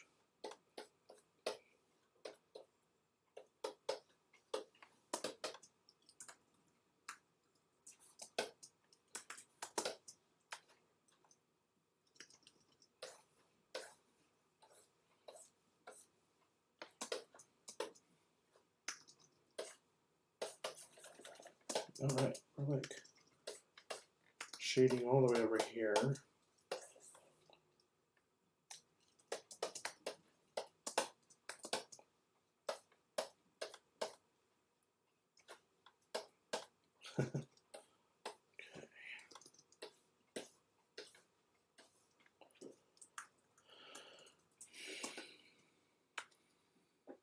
Hello, Truffle Butt. Thank you for joining.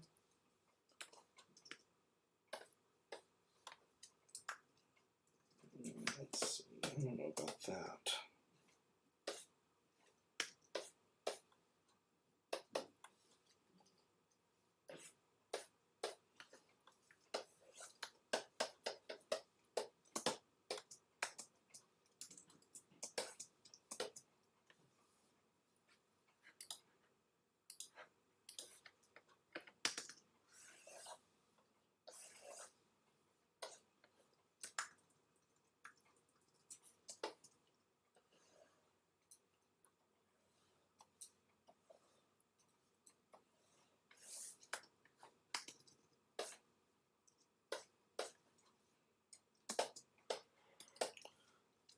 Actually, let's just see how that looks. Oh yeah, that's better. Okay.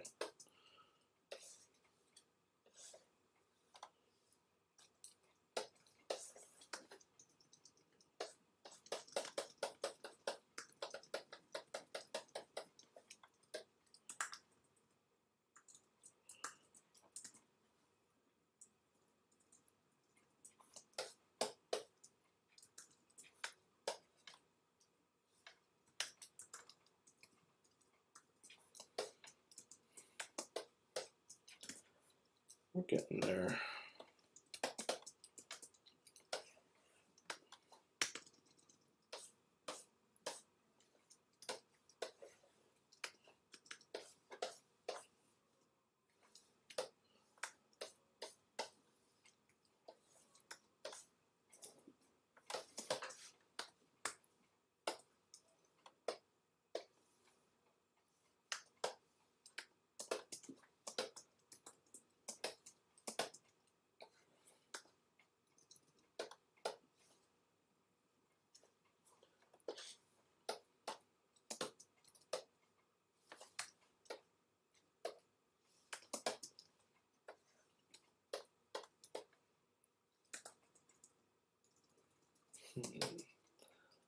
How did I have that? The sketch. Let's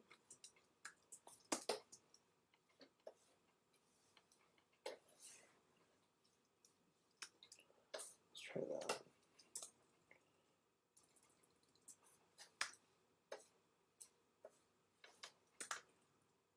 Yeah, sure.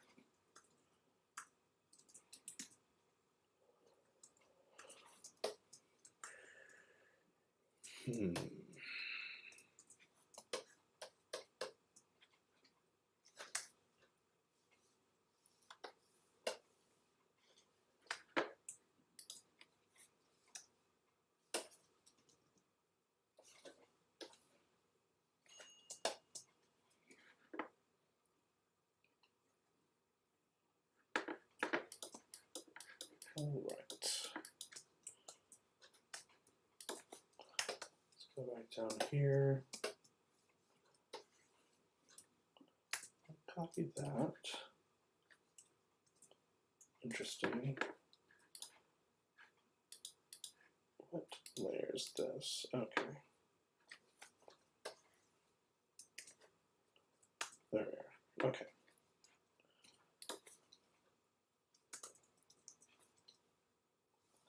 You know what?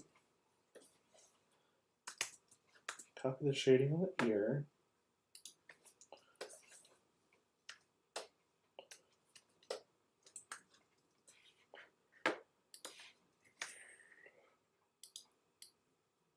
For now, we'll just darken that.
Okay.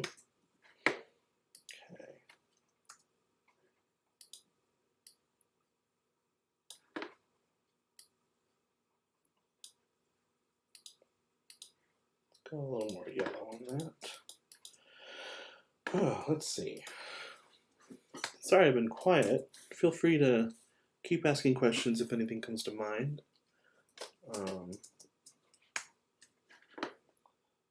Not a bother at all. Keeps the stream more exciting.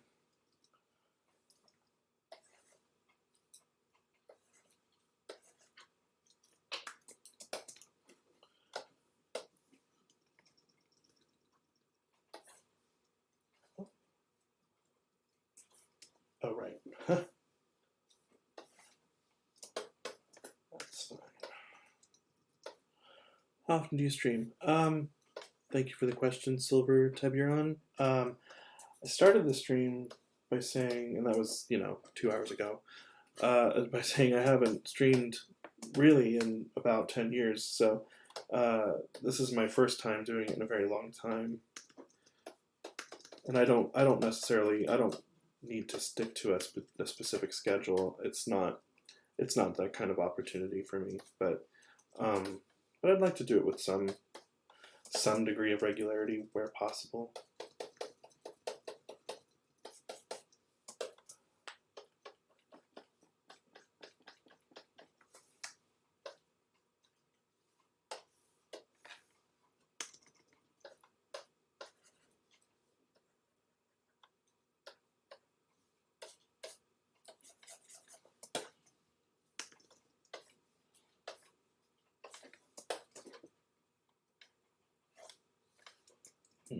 Let's see.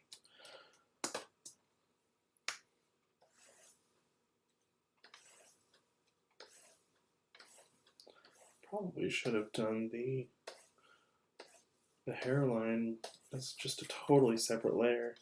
Would have made things a little easier, but that's okay.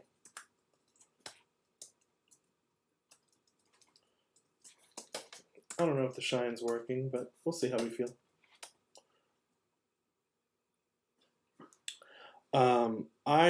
So Squiddytron asks, what's the atmosphere like working at Cartoon Network Studios? I haven't worked at Cartoon Network in, let's see, about a year and a half now, approximately.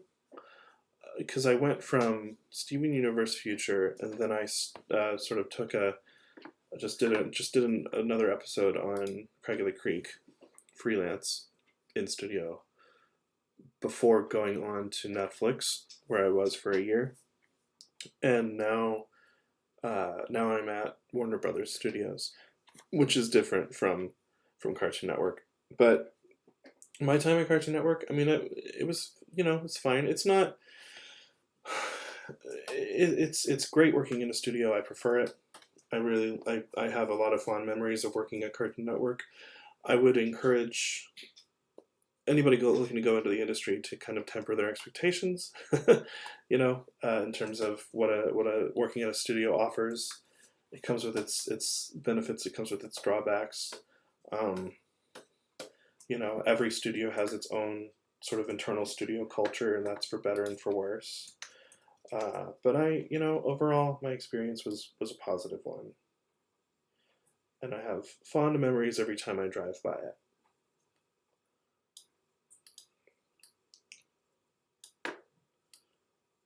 Let's see. Gingerbridge says, "What did you look up to? Who did you look up to when you first started storyboarding? Who do you still look up to?" Look up to. I was like everybody. 5 years ago, I was obsessed with Rebecca Sugar. Everybody was super into sort of the avant-garde nature of Adventure Time, and I don't know. I don't really like to say look up to. I don't like have heroes. I know that's weird. I like looking at people as people.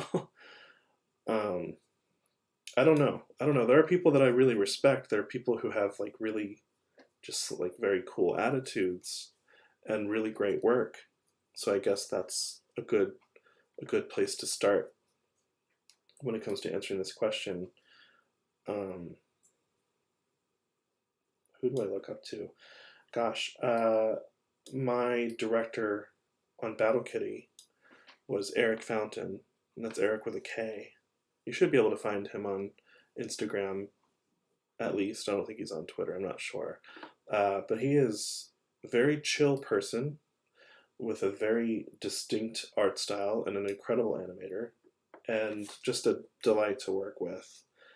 He understood the limits of sort of being a person while also being a professional artist. So, you know, when things weren't always going the way that they probably ideally should, he was very understanding of that. And he's just, you know, he's just incredible. His work's incredible.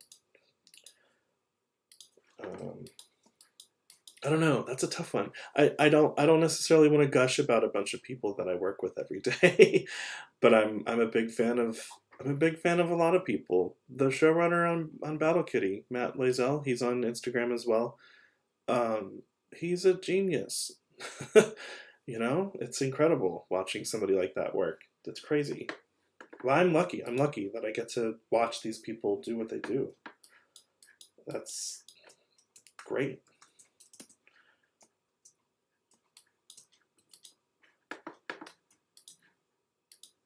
But I like to make sure that I'm still looking at people as people too, you know. We're all human beings making this stuff. It's good to keep that in mind going forward, you know. Hopefully you try to temper your ego if you can. Let's see, what do I want to do here? Let's add these blush lines that I'm a big fan of.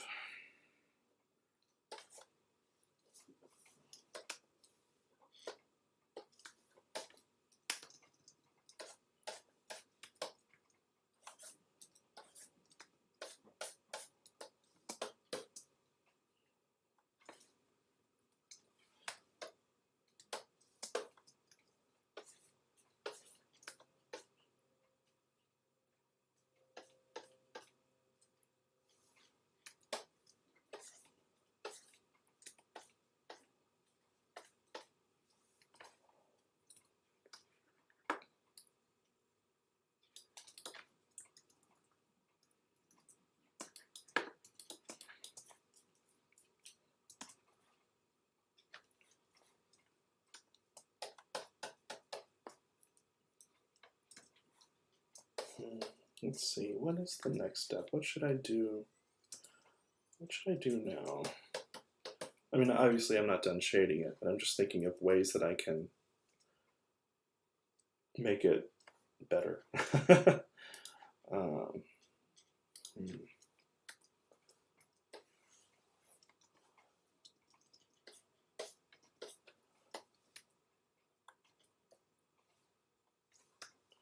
Really trying to make him look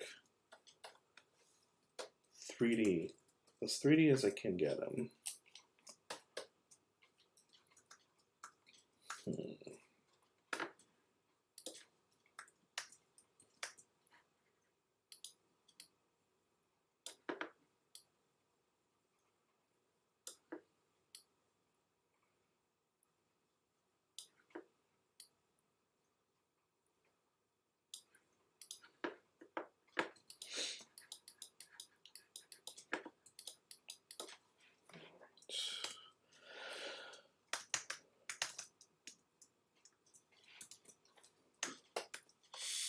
Do some little adjustments to this hairline here. Just kind of making it look a little more convincing, or just add a little more texture to it.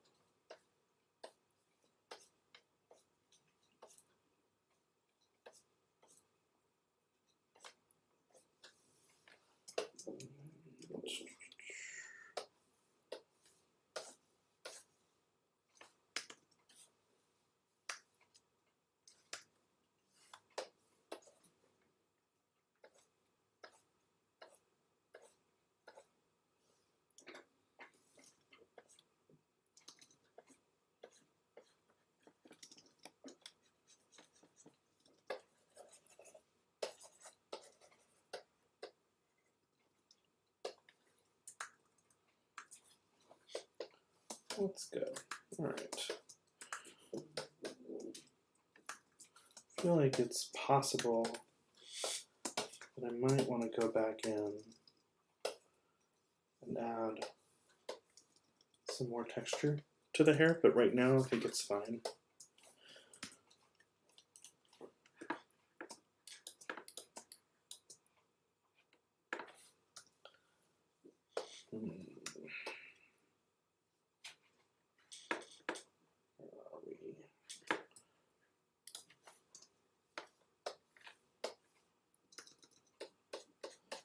That rubs me the wrong way. There we go.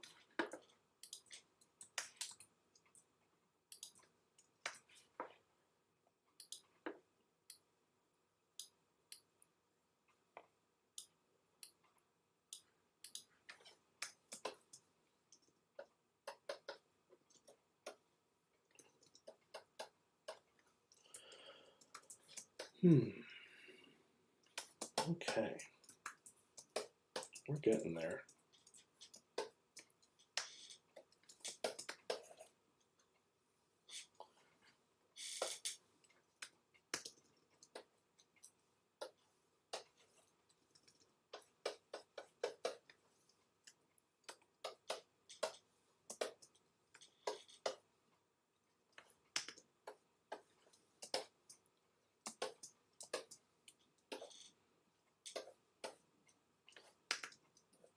A little bit, darkening some of those areas a little bit.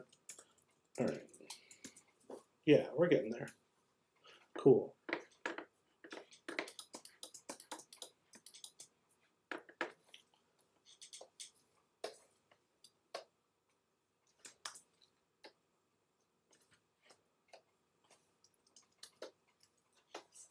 Reshape these a little bit. I'll reiterate, feel free to ask any questions you might have. I'm here to answer, whether it be about process or about my job, and I'll answer as honestly and as openly as I can. I don't like this. It's not working for me. Let's just get rid of that.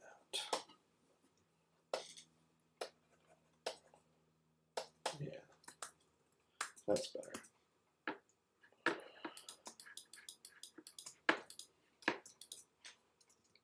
Okay. So I like to add a side light to a lot of things. Usually I'll do a very harsh white sort of rim light to add dimension to something, but this image doesn't really call for that. So what I want to do, let's do this. Let's do a blue maybe. Let's set that to screen for now. Just adding more dimension where we can is always, I think, always a good thing. There.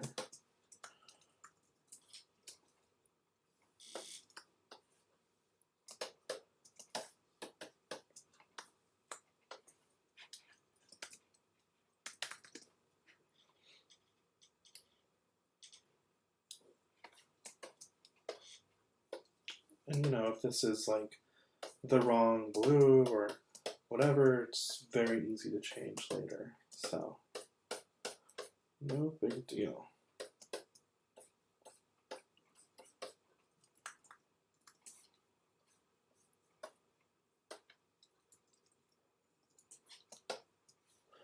Let's see. Zinron Y asks, what software do you use Storyboard on usually?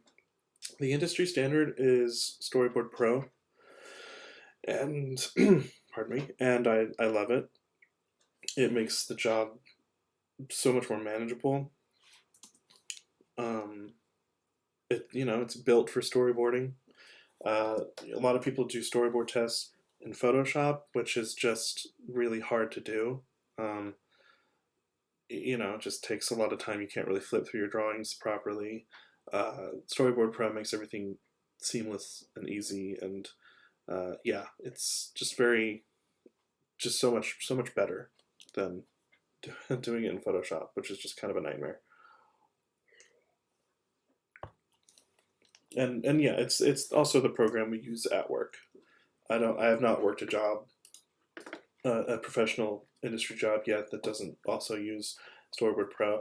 I don't think I would take a job if they had me boarding in Photoshop. It's maddening.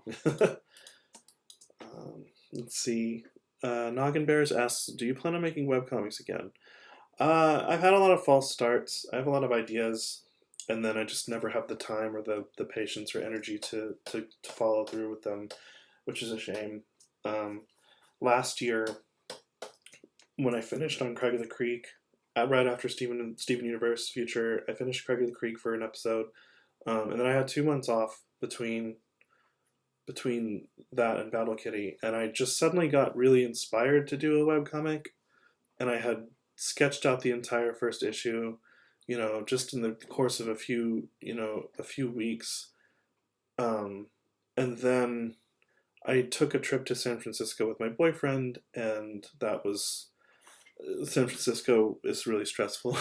I didn't know, I had never been. I didn't vibe with it. It was just a stressful trip, and I got back, and I had some health issues. I half of my face went numb, and I thought I was having a stroke. I was not. It's something called Bell's palsy, where an inflamed nerve in your brain causes half of your face to look like it's drooping and to not have feeling or movement in it. Very strange. Not a fun experience. And I recovered from that, and while I was recovering, I continued to work on the webcomic idea. It was called Hub World. And then, but really just like having the time to recover and having time away with my trip and everything, I just went back and read it, and it just felt very safe. And it didn't feel like I was pushing any boundaries.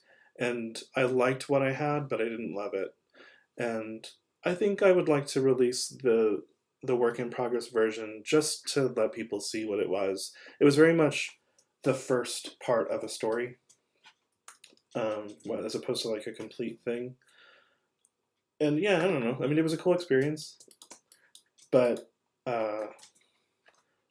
when you're working, like it was something that was only possible because I had a couple of months off, and yeah, when you're working, it's hard to make that kind of time. It's hard to have that kind of energy for personal work. I wish I could do another webcomic and really put myself into it. And maybe I will, but right now, I don't know that that's something I can do. It can be very creatively draining to work on a show. But I will say, I realize I'm like not painting much while I'm talking. I will say there's a lot of value in just doing something because it's fun. I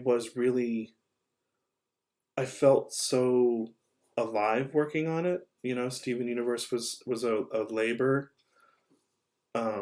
to make because it's just so good, and there's so many demands to make it. And once I had time to really stop and think about myself creatively, I was really pleased with what I was doing, but more than that, I was having a lot of fun. So even if you make something and you don't finish it, or it just doesn't like turn into the thing you think it's going to, there's a lot of value in just doing it because it's good for you. Just because it feels good. Maybe I'll bring that project back one day. Those characters are super fun to draw, but yeah, just make stuff because it feels good. It's good for you. It was good for me at the time.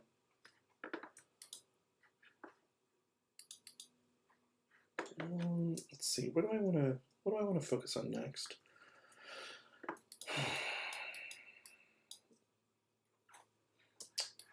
Okay. Shade that real quick. Let's see. Okay, Moogle. My Google thing thinks I'm talking to it. Never mind. There we go. Oh, come on, don't listen to me. Okay. Okay, blankety blank person whose name I just said, but my Google was listening to me. What helped you become proficient with Photoshop when it comes to drawing?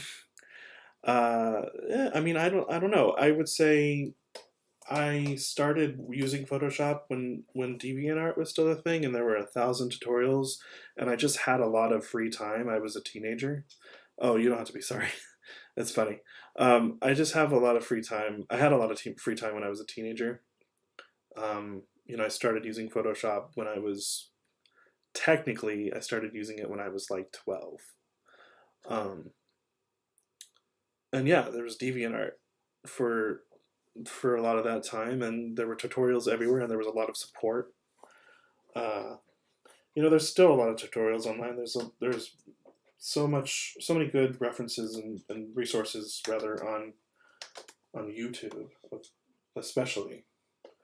Um, you know, anything you can think of that you want to do, you can do, and somebody's done it before and can tell you how to do it.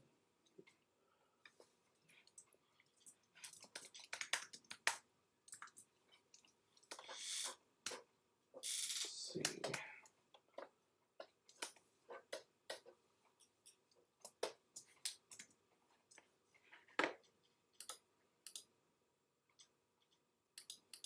All right, okay. We'll do the bow. Get that out of the way.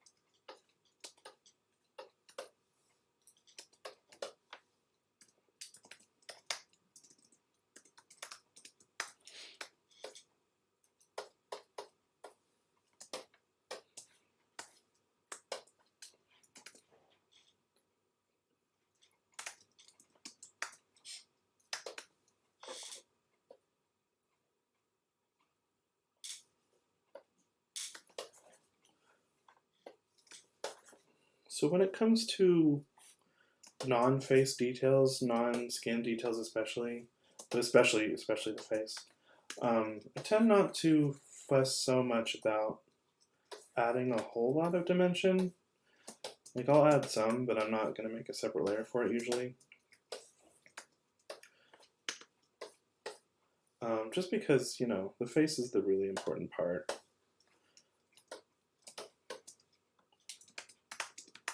I mean, I lied. I'm doing it now, but it's different. I don't know. But yeah, the face is the really important part. Anything else that needs shading probably needs a little less attention. Just a little.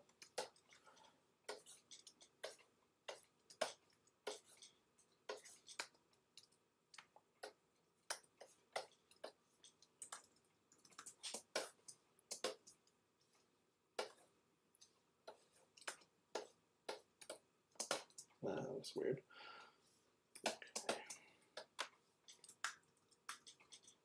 Let's see. Let's add those white lines.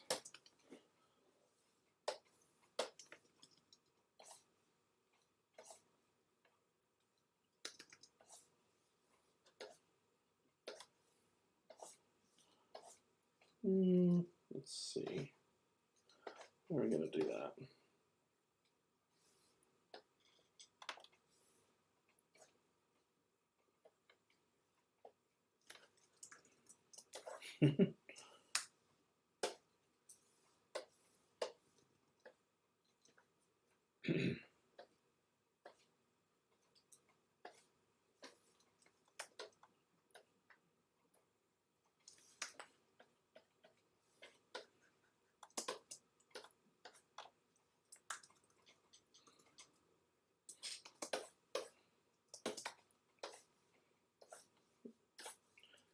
Fudge that a little bit.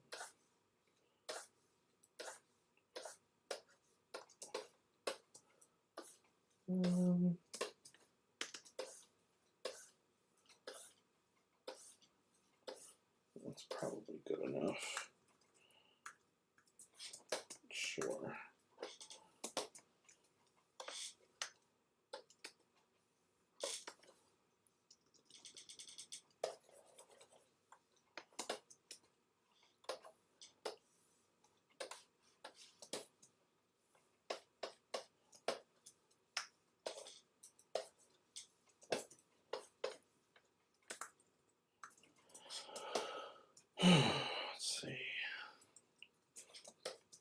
shape of this thing is a little weird now that I look at it.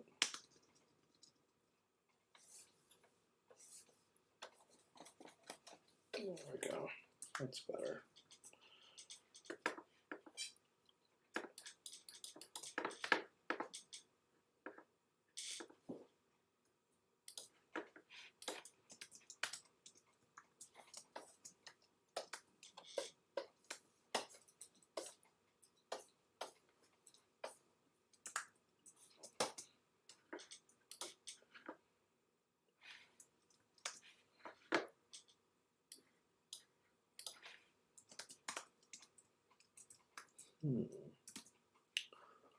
Thank you for joining Noggin Bears. It was really great having you. And I appreciate all the questions. It was very, very good for filling dead air. Thank you.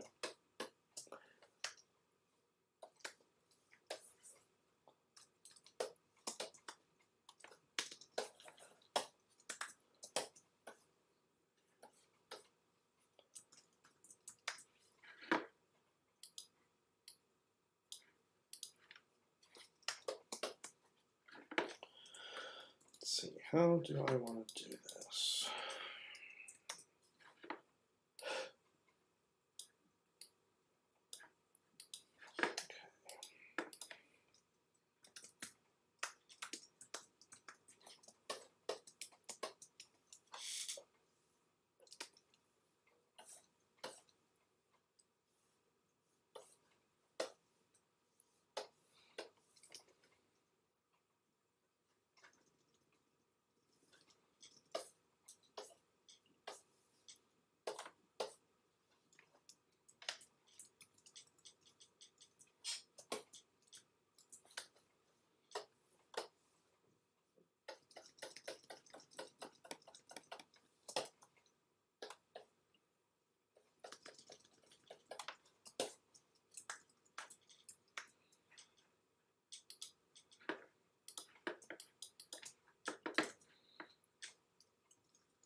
Have you ever tried using Apple's sidecar feature for digital art? I haven't. I have 2 monitors already, so I don't know. I don't know if I really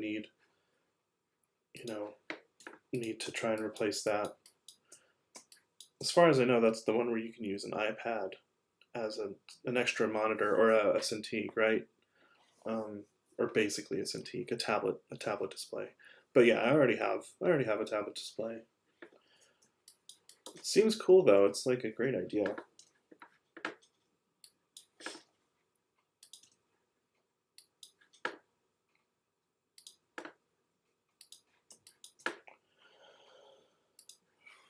Let's see.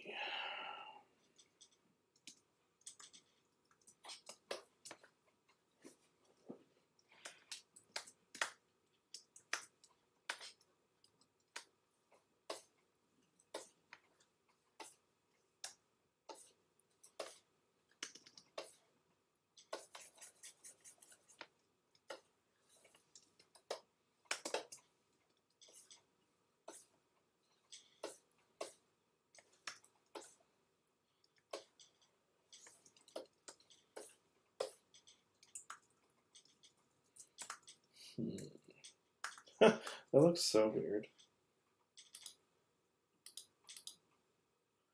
Oh, yeah, okay. Yeah, we'll see how it looks at the end.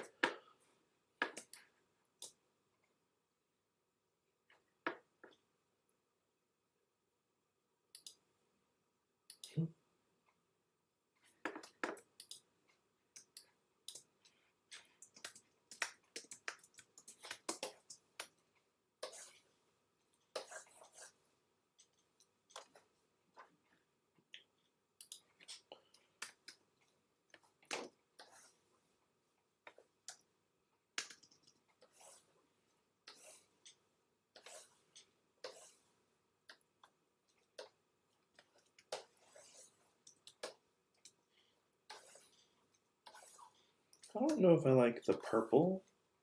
I don't think that's reading as what I want, so I might try like a light blue, similar to the actual piece of art that I'm referencing.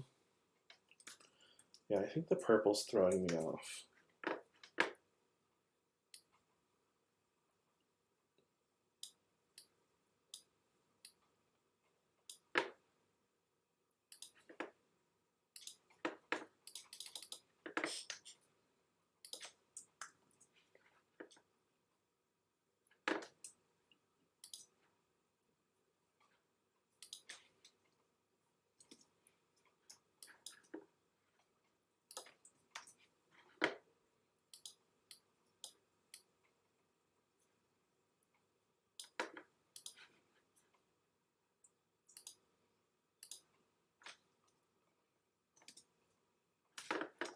Yeah, that's better. I like that a little better.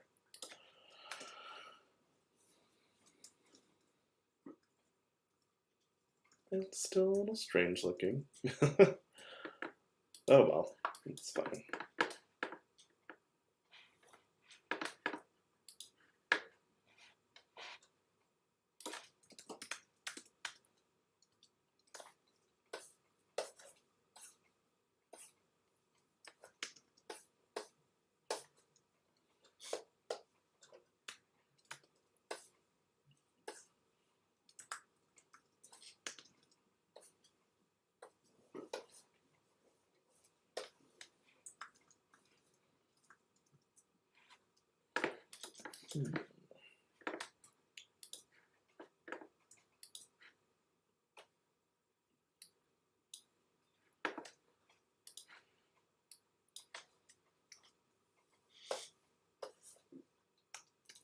Just shade that out altogether.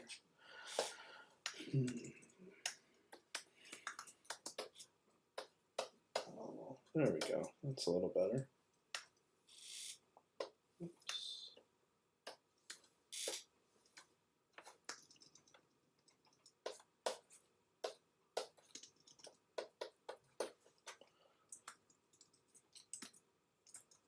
Oh, we're getting there.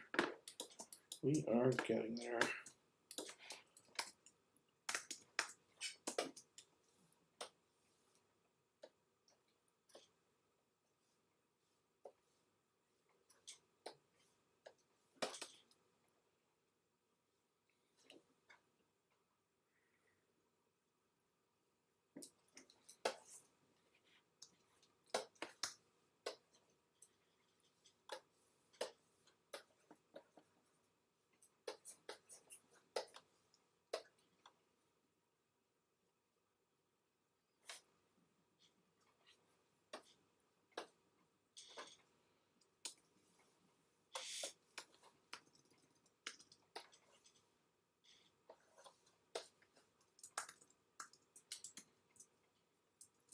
Let's see. Thomas asks, can you speak a little about body positivity and how that has influenced your pinup characters, as well as the reception, what the reception of these characters has been like? You know, the body positivity angle is nice, but it's kind of a nice side effect more than the intentional, sort of the original intent. You know, I'm a bigger guy.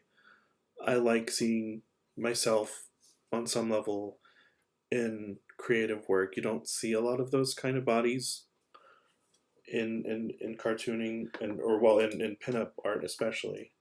You know, people tend to favor a very mainstream kind of body type.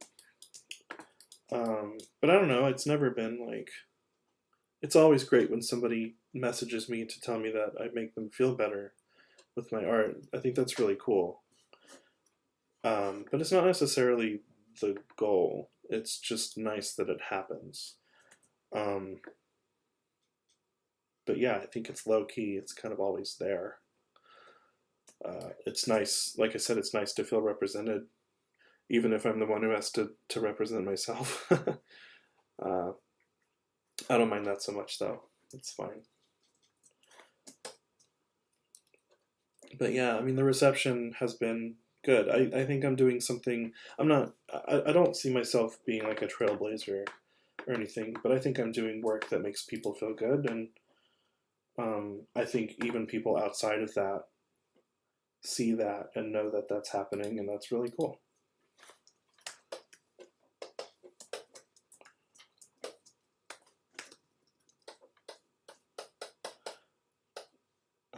Let's see. Oh dear, didn't want to paint on that layer.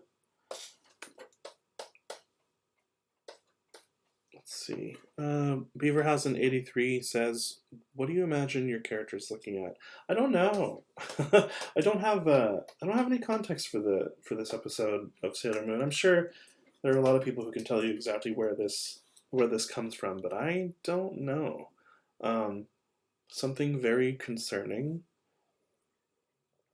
maybe a little sad, shocking. I don't know. I mean, it's Sailor Moon, so hopefully it's like some ultra fashionable, evil demon that lives in like a marker set or a tennis ball or something. I don't know. Yeah. Let's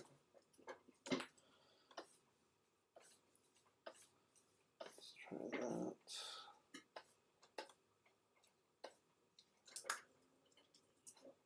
That's better.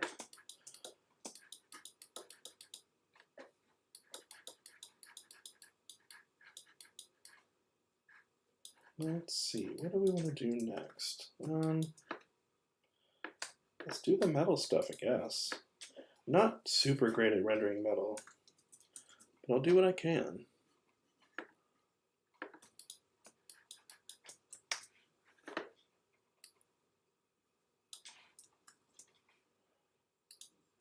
Let's get that nice and bright.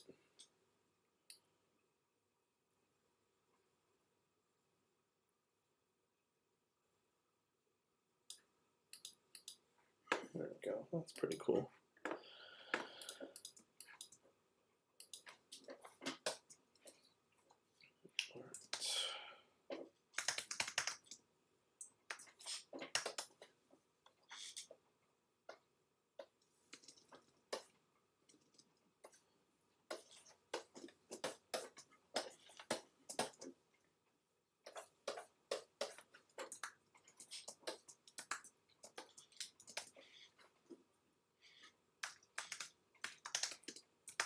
So let's see. Let's try and do a little reflection first.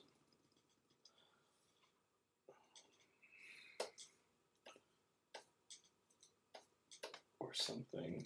Like I said, metal's not my strong suit.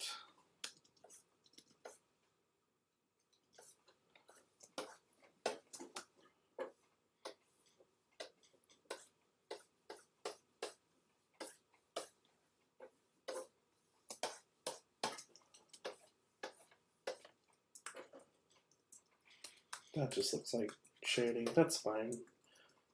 That's all right.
Shine.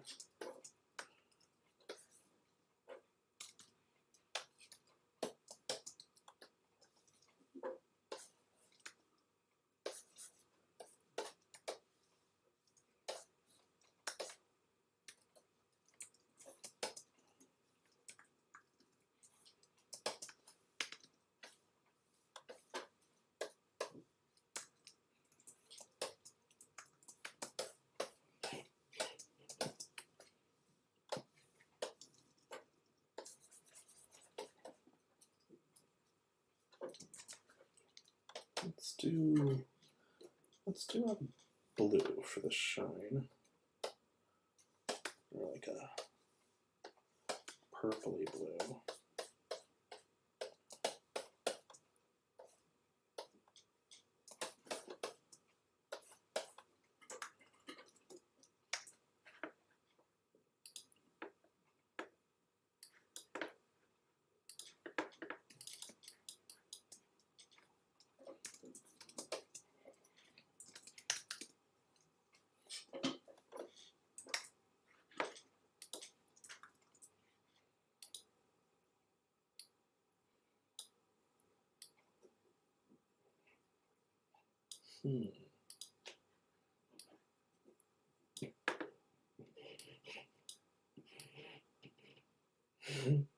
What am I doing?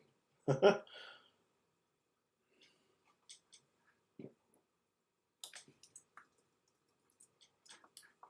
looks bad. Let's see.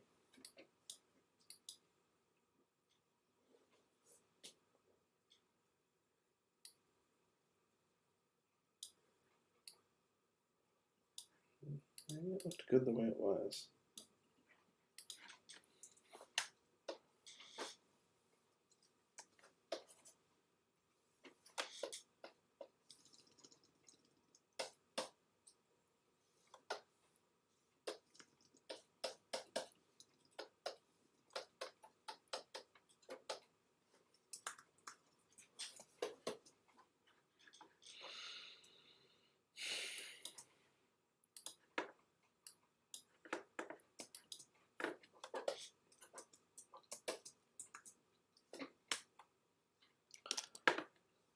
Let's use the pen tool.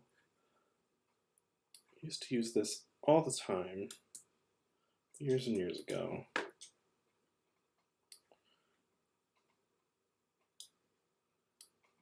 But not so much anymore.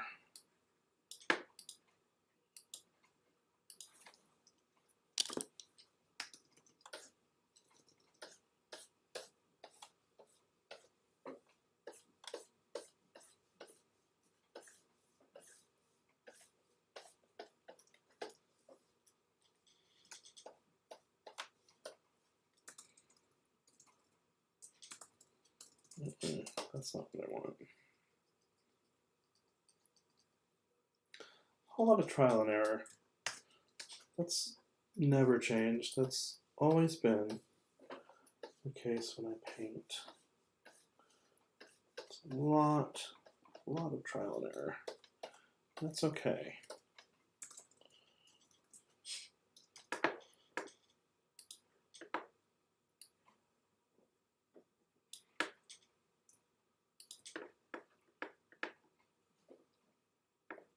Why don't I use the pen tool as much anymore? You know, for a while, I would slip into, let's see, I would say when I was pretty fresh out of high school and into my 20s, I was obsessed with something being infinitely scalable and perfect. And, you know, I used to use a lot of the time a program called Adobe Illustrator, which is a vector program by Adobe. And it allows you to make images that are infinitely scalable and potentially mathematically perfect. And I found that after a while my drawing skills, my natural drawing skills sort of took a hit because I was so focused on the final piece being so technically sound and perfect and infinitely usable and scalable. And, you know, there just wasn't that natural thing to my art for a while. And I missed it. I still use the pen tool every now and then for things. It's really great when you want to like make a logo or get like a perfect kind of edge when the when it's called for. But generally speaking, yeah, I try to rely on my hand. There's nothing wrong with using Illustrator or the pen tool in general, but it just ended up being the wrong thing for me for a while.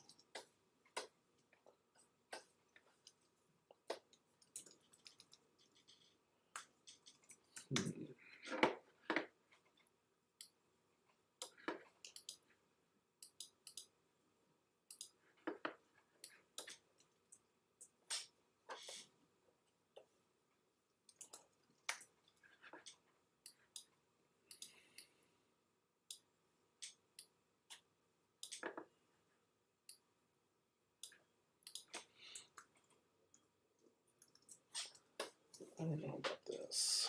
That's okay though.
All right.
We're getting there. It is getting there.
Kind of losing this hair a little bit.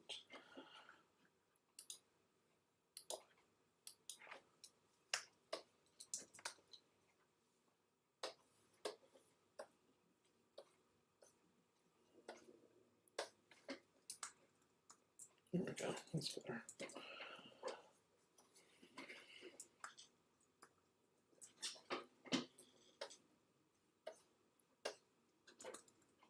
There we go.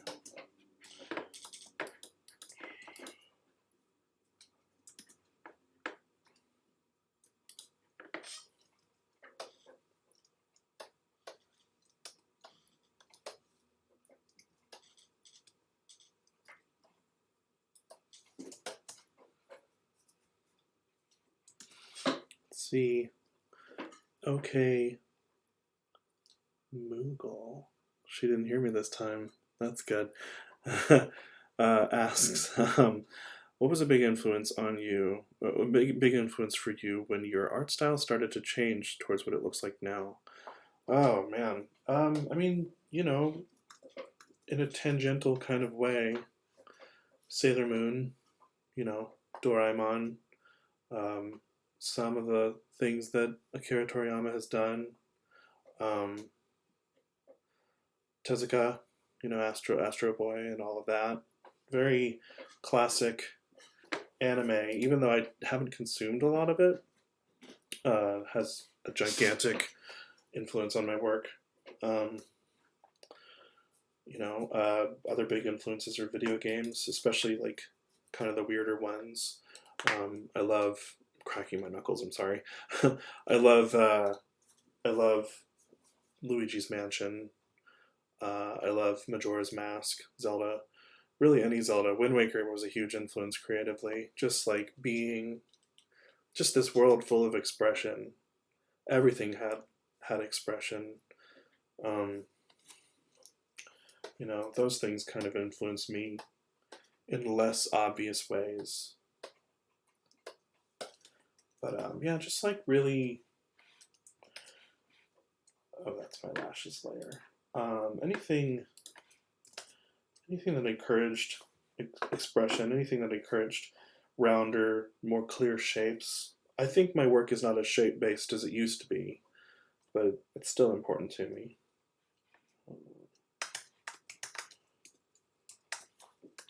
And let's see. What was a big influence for you when your art style started to change towards what it looks like now? Yeah, I would say those things. Those are kind of vague examples. You know, I really like where modern animation is at. So that's another one, you know.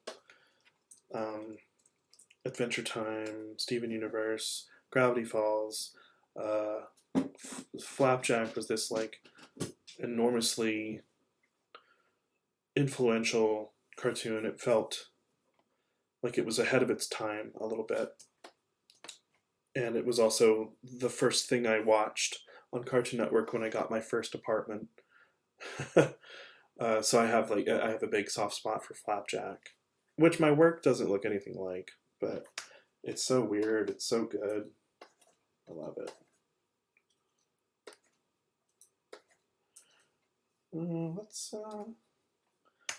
Let's go back to our friend the elliptical tool. Ellipses. It's not an ellipses, that's something else entirely. I just wanted to say it.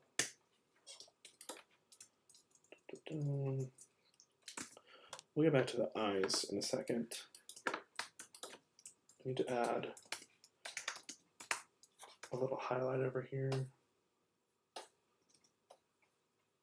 Let's see.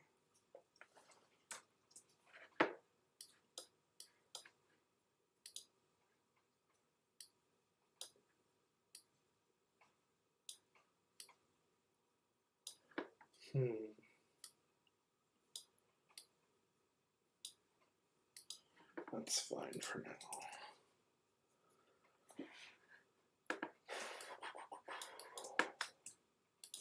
Things kind of start to come together the longer you work on something.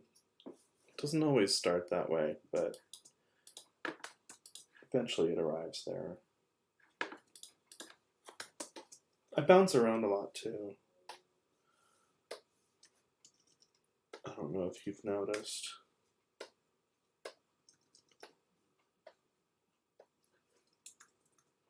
There we go. Now the fun part. Everybody loves doing eyes.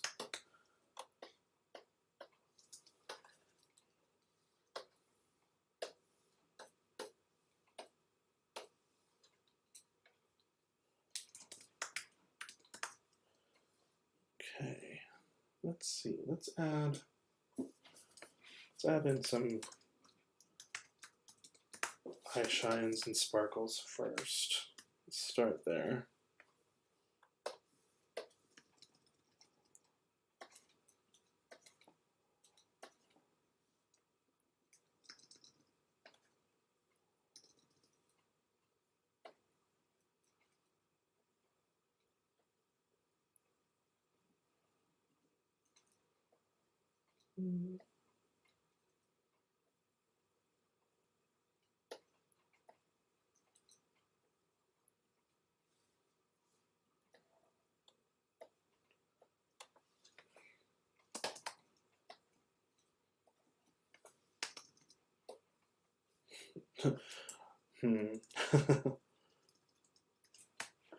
So pretty.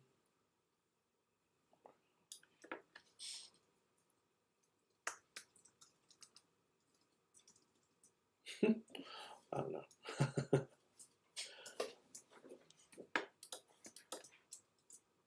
Let's try that weird line thing that they're doing here. It's pretty cool.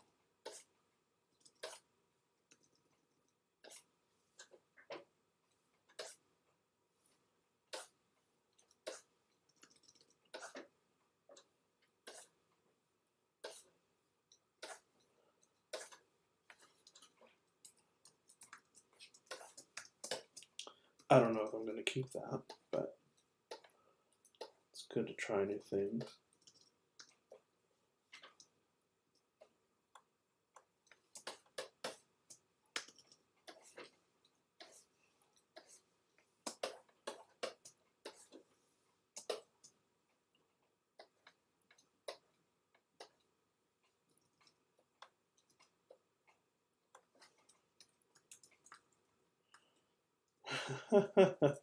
I don't know.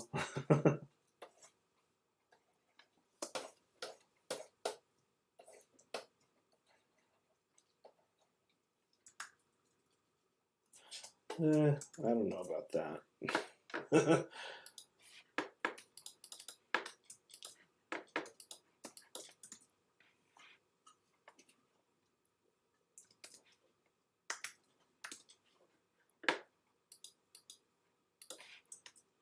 Oh, we don't have anything here. Cool.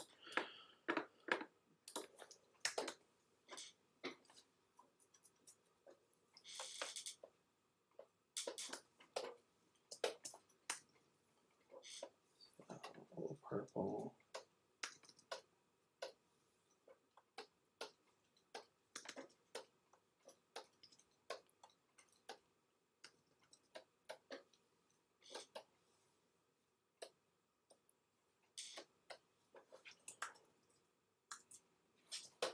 That looks all right.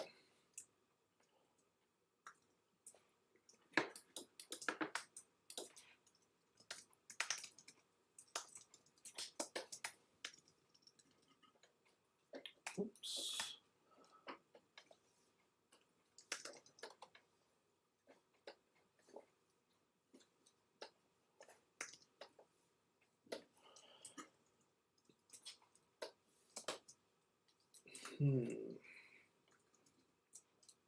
I zoom in and zoom out a lot. I'm sure you've noticed. Just like to get, a good close-up look and then a far-away look. You see how it's all coming together. It's almost there. I wonder if we can add some highlights to the skin.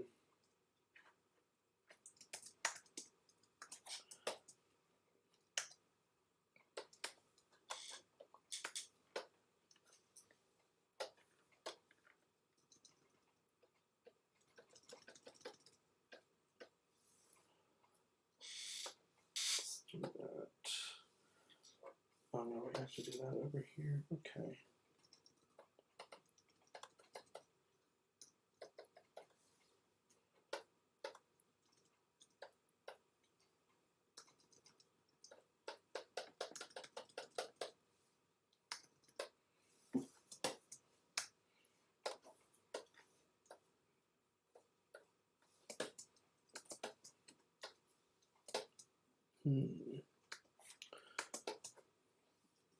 I'm getting pretty close to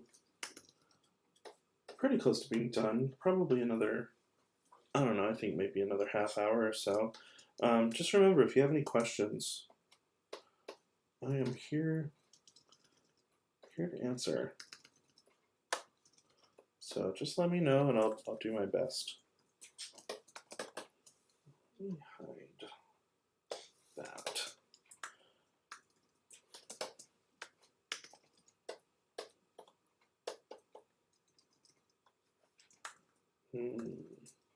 No, that looks bad.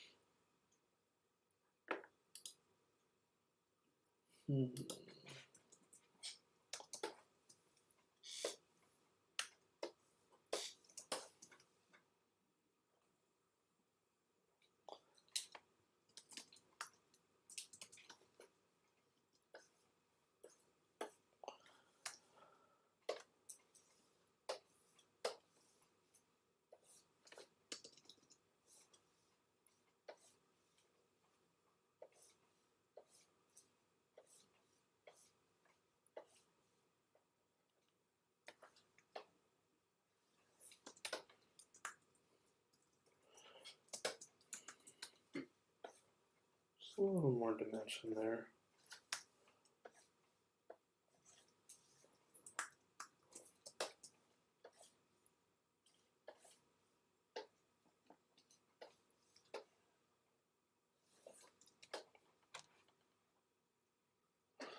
Let's see. Sweet and Sour Dork says, not sure if this was asked earlier, but which Sailor Senshi are you drawn to most? My favorite is Sailor Mercury because as a kid I was like really into anybody that had water powers or similar, like ice and water powers. And also she's like nerdy and her like she's just got that like monochromatic blue thing going on, and she's got a little computer and a visor, and it's just a whole thing, just bubbles and computers and sparkles. And yeah, she's my absolute favorite, no question. I love her. She's the best.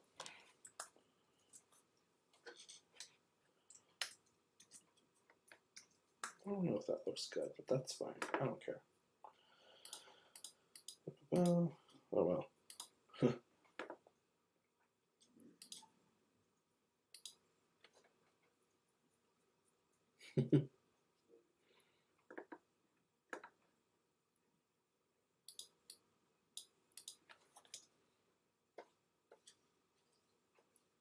Take that down a notch.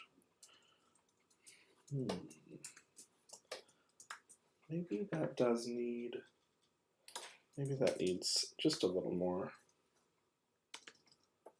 Just something about it.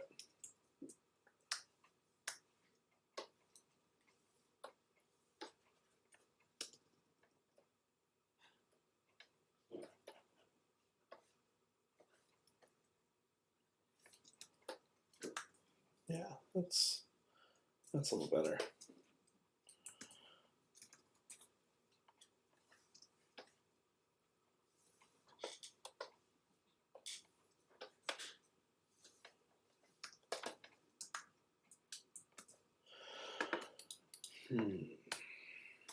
Actually, you know what, while we're there,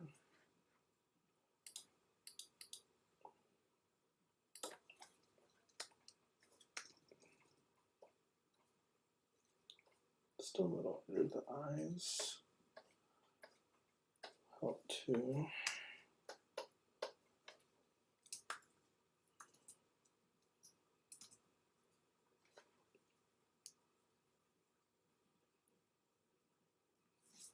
Let's see.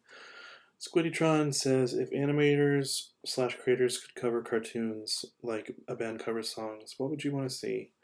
Oh man, I've definitely been asked this question before. Um, you know, I'd say like the question that I'm used to being asked and the one that I have an answer to all the time is, if you could take any property and make it into a cartoon, what would you choose? And I think I would definitely choose Mario, Super Mario Brothers. I've always wanted. I think it would be amazing to see like a really funny, actually funny, comedic Mario cartoon where everybody has a personality for once. And I just think that world has like such amazing designs and already has some degree of personality. But yeah, just like a funny, comedic Mario cartoon would be amazing. But if we're talking about like a cartoon that's already existed, you ask if creators and animators could cover a cartoon. It's been done, certainly. Um, yeah. I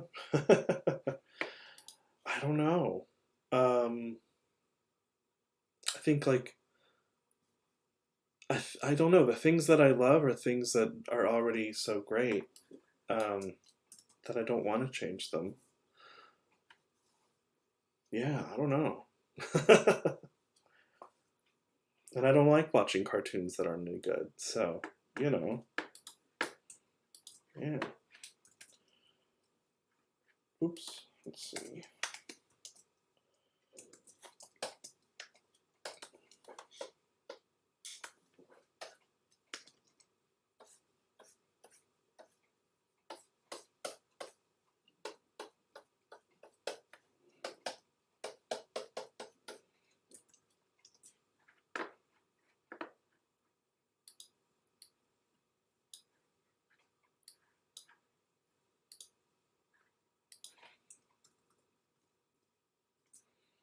This is coming along all right. I'm very critical of my own work. I think it's all right. Hmm. I'm not in love with it, but I don't hate it.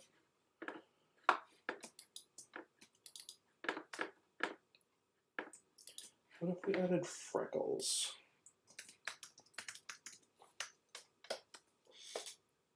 Freckles are always cute.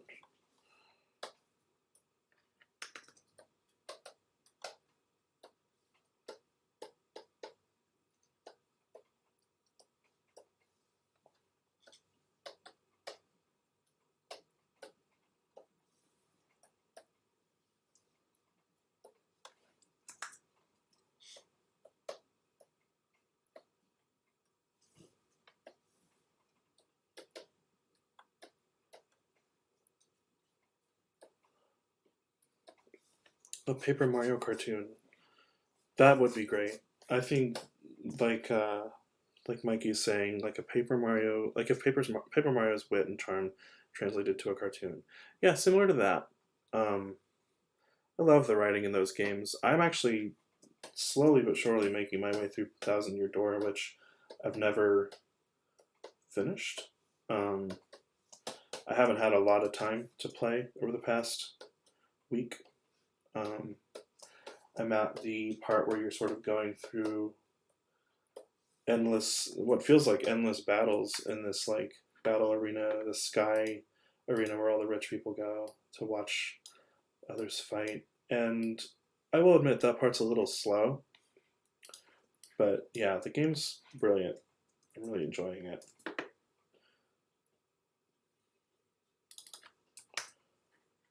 It's crazy that I've never put in the time it deserves in the past. I've had the game. I've owned the game for a couple of years, and I just haven't made the time for it. So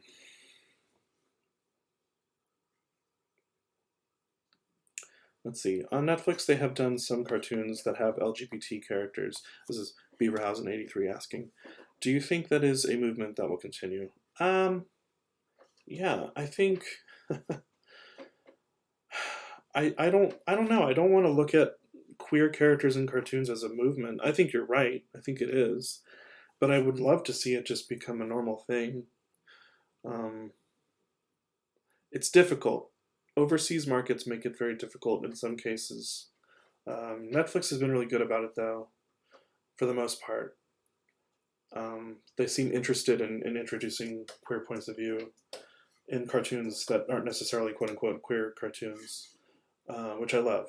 I felt in that sense, I felt really seen and heard working at Netflix. It was really overall a very good experience. But yeah, do I think that it's a movement that will continue? Yeah, I think the world changes, and it's starting to get easier to do that kind of content. And I'd like to see that continue. Yeah, certainly I'll do my part if I can. There's not a whole lot of wiggle room for that on DC Superhero Girls. It's an established thing. But that's not really necessarily what I'm there to do. I don't write it.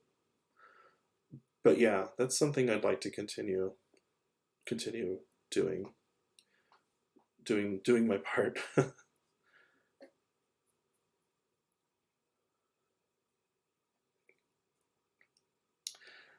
Mikey, you're mentioning Crystal Chronicles, and I just want to say, like, I'm like a terrible Final Fantasy fan because I'm not, like, I'm not good at, I'm terrible at role playing games for the most part. So my favorite Final Fantasy game is Crystal Chronicles, the original one on GameCube, and I'm excited that they're remaking it. But yeah, I just always felt like that being my favorite has sort of disqualified me from conversations about the series at large. But people love it.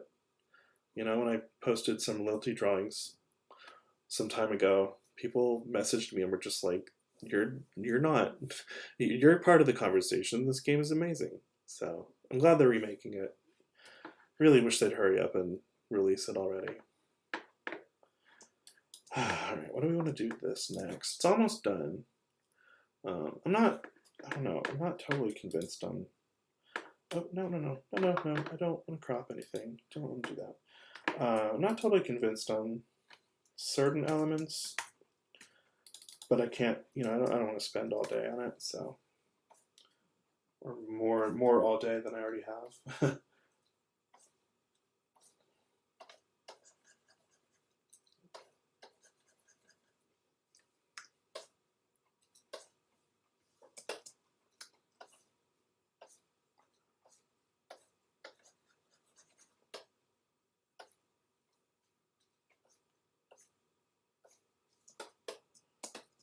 Let's see, what can we do with this?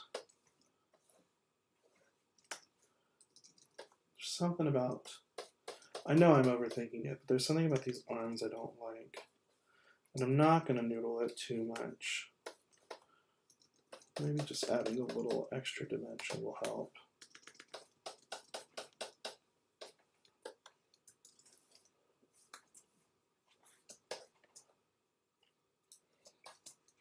It helps. It helps a little bit.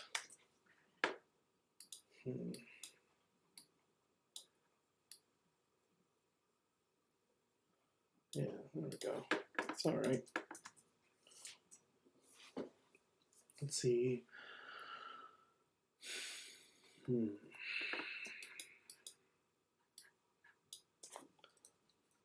Almost there, y'all.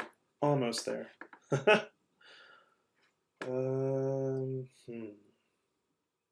All right. We need to shade those teeth.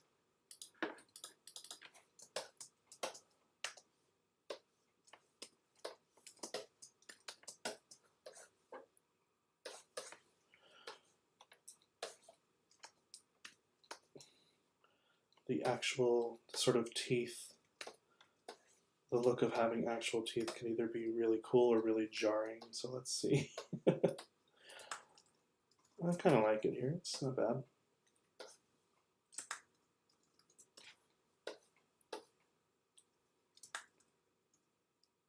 Yeah, I don't know. It's good enough. Am I gonna shade the background or leave it solid? I'm gonna shade the background, not too much, just about as much as the original image, which just has kind of a gradient and a couple of rocks and then a grid. Yeah, I'm gonna do that in just a second. Maybe that's why it feels incomplete to me in a lot of ways, is because of the background. So I'll do that. We'll do that next. And then we'll come back to the character if there's anything that needs more attention. Let's see. So there's our sketch. It's kind of crazy to see it all rendered. It reminds me of like art from Nintendo in like the 2DS era, or not 2DS, the 3DS era, or like GameCube era. I kind of like it. I should do a rendered shading on a line drawing. It's been a long time since I've done that.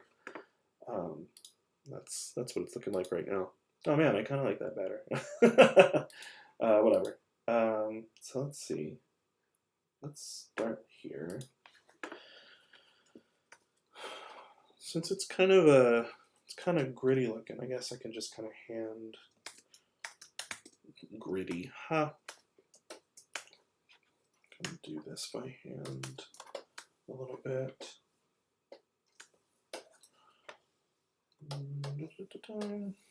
Yeah, you know, like I said, we're running pretty close to being kind of done. So if you have any questions, do not hesitate to ask. That is what I am here for.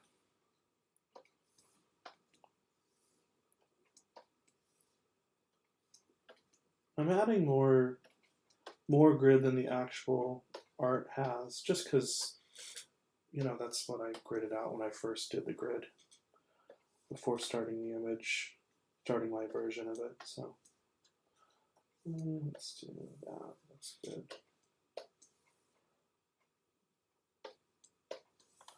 But yeah, it doesn't have to be exactly like the original. It can have its own identity.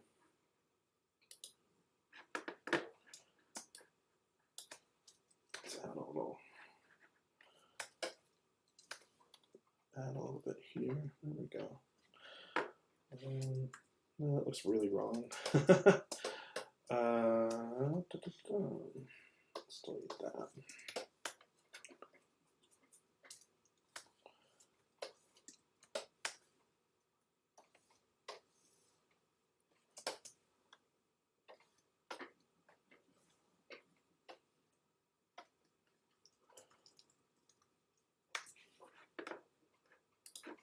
It'll make sense in a second, I hope. Gradient. I'll kind of double up on the gradient here.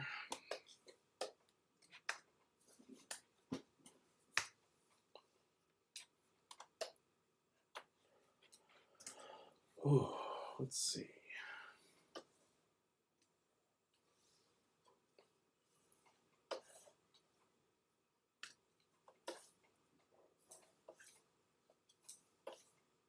Oh, damn it. So a little bit in the corner there. Hide that.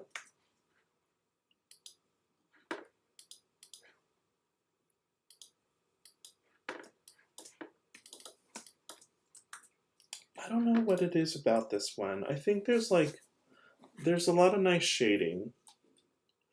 I'm not gonna shit all over myself too much, but like I like the shading. I do. But there's something about it that doesn't feel something missing. I don't know what it is. I don't hate it. I'm not mad at it. But I don't know what it is. It's just missing something for me. That's okay though.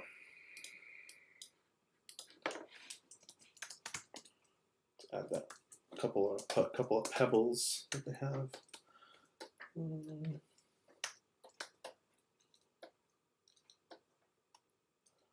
Feels like maybe in the original art that we're using as reference, maybe there's like some kind of fight going on.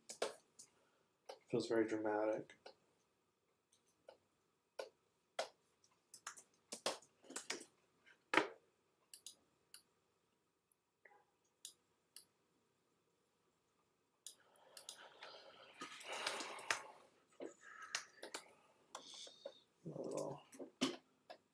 A little shading in there.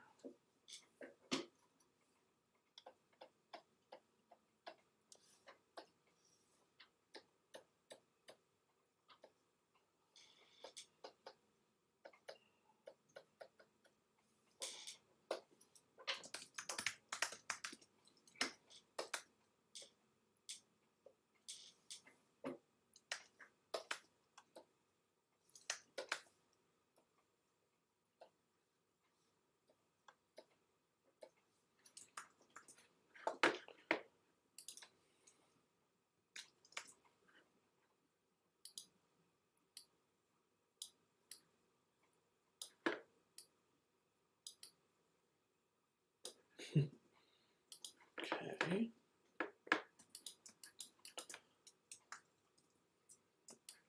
Almost there. Let me see something. Oh wow, okay.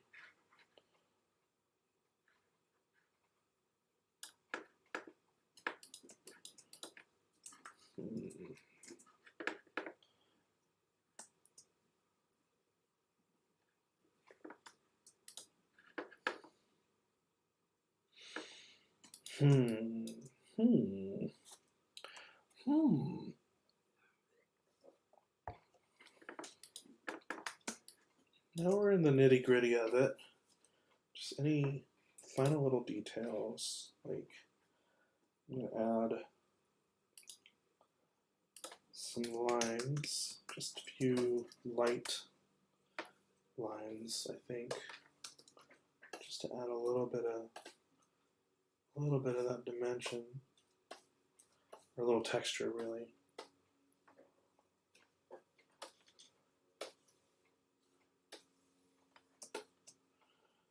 Let's see.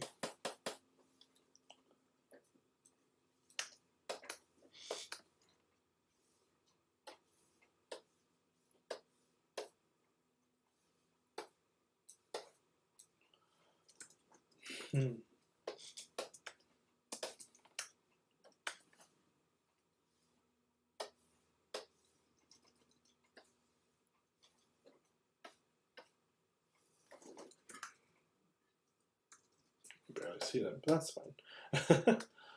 A little bit there.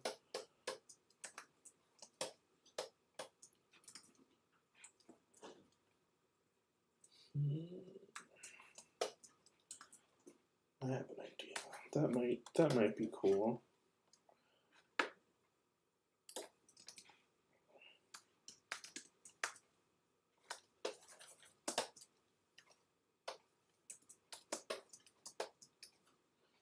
Kind of did this with my last painted piece, where I added some,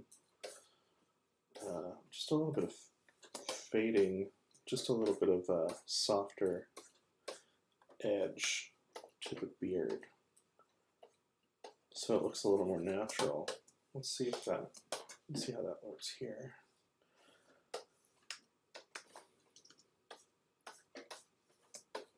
That's kind of cool.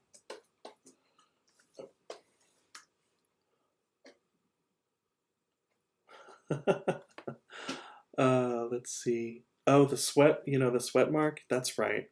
I haven't put in the sweat drop just yet. I should definitely make a decision on how I'm going to do that. The lack of buns and pigtails. Yeah, it's just not Sailor Moon without them. I guess I sort of feel that. Let's see.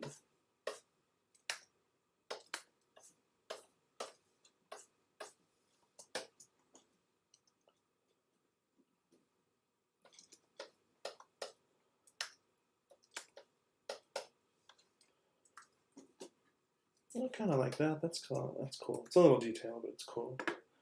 All right, let's see.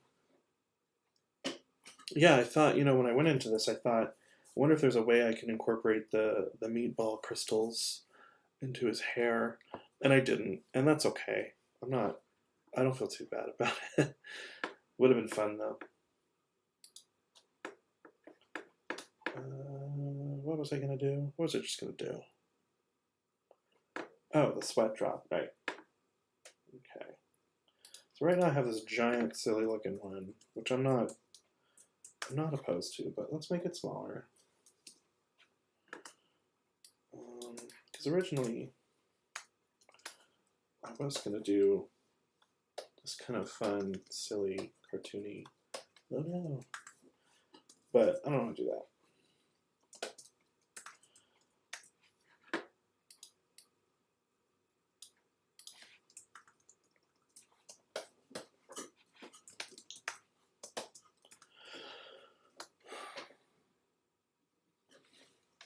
Yeah, I thought about the earrings too. I kind of want the earrings to, I want them to represent the earrings that are in the in the original artwork. I don't know if you noticed, but she's wearing these kind of, I mean, you probably did, you're a huge fan. She's wearing these nice little hanging moon earrings.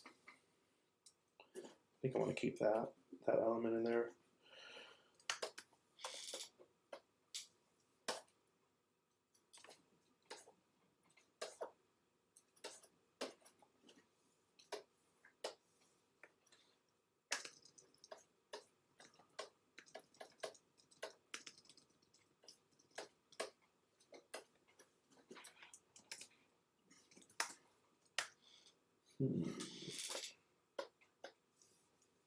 Do that.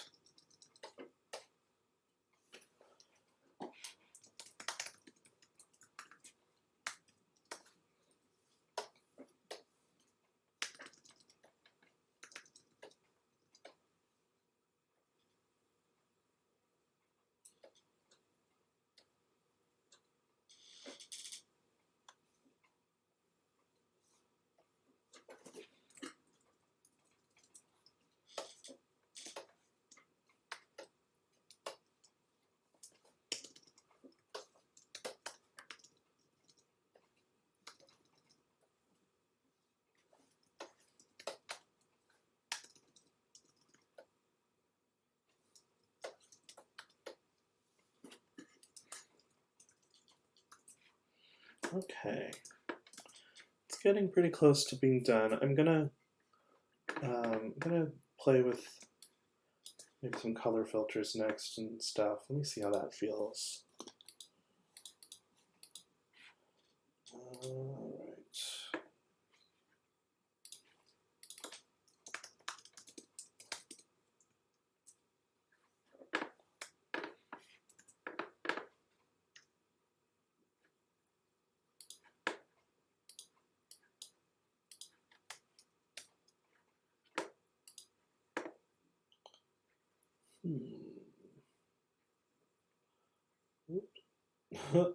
That's kind of fun. Overlay. Where's overlay? There's overlay.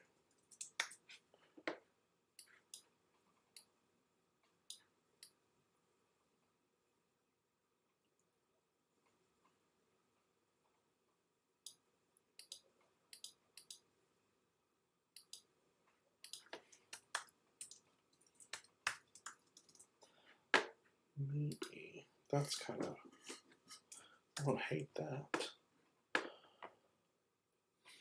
I do the chromatic aberration a lot.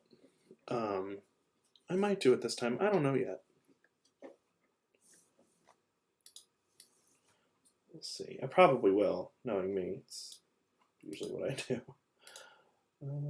Let's see. Yeah, I like this bit of red, kind of red tone.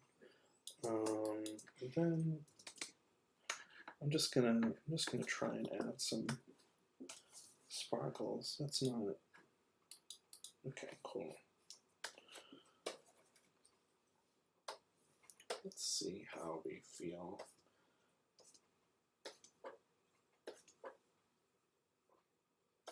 I don't know if this is gonna feel right, but it's important to try things. See how it looks in the long run. Or in the long run. I don't know what I mean by that. Just in general.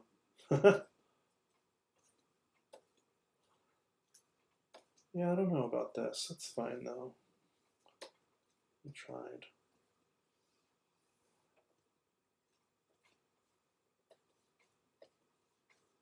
Come on, there we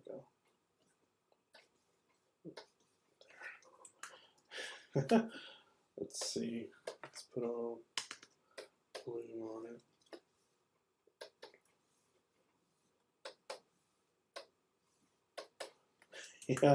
Yeah, that's not quite working. It's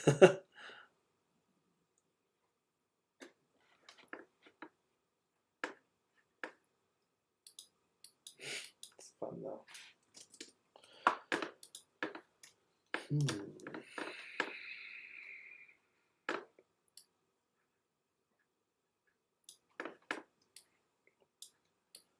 And I'm all for adding meaningless sparkles to things.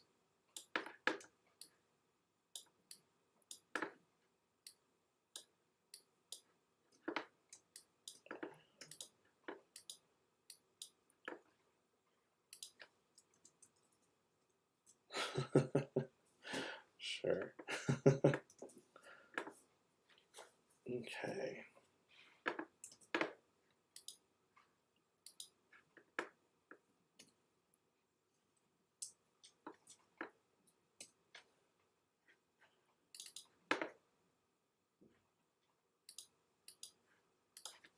Let's do a little of that chromatic aberration. Who doesn't love that?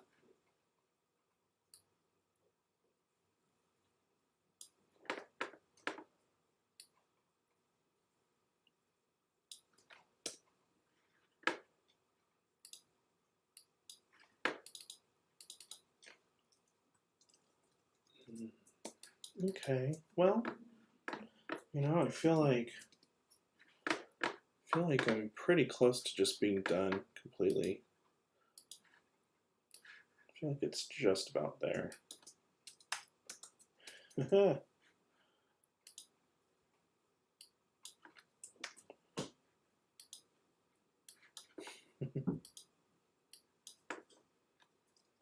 It's kind of pretty, actually.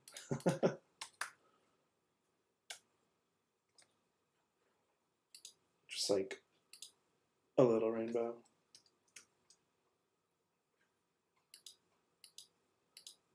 Just slightly. Yeah, let's do that.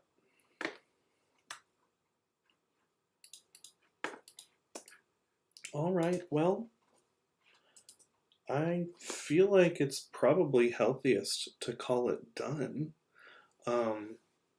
because I'm hungry. And this, you know, this feels like it's in a pretty good place. I don't think I've forgotten anything. I feel pretty good about it. Does anybody have any last minute questions? Anything they want to say before we call it done? I will wait a moment. Obviously, if you have any questions or comments or anything that you want to bring to me afterwards, you can just reach me through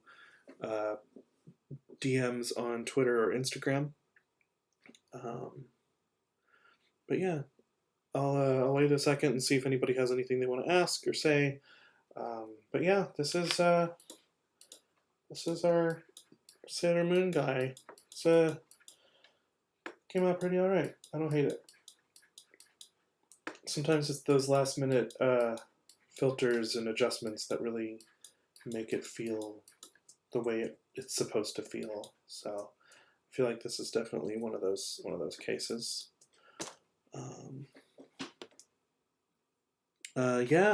Mercury Art, I really appreciate you joining. Yeah, this is my first time ever using Twitch. I've never done it before. It was a lot of fun. My energy ebbs and flows here and there, but yeah, I appreciate the support. I would like to do it again. Maybe I can make some music that doesn't just sound like a weird metronome next time. But yeah, I appreciate it. Yeah.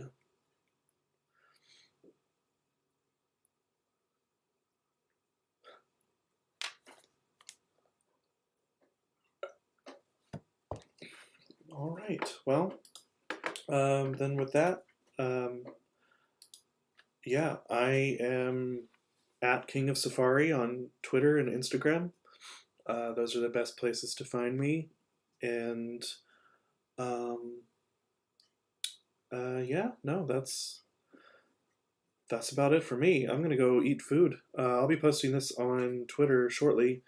So yeah, thank you for joining, and I will see you guys again soon, hopefully.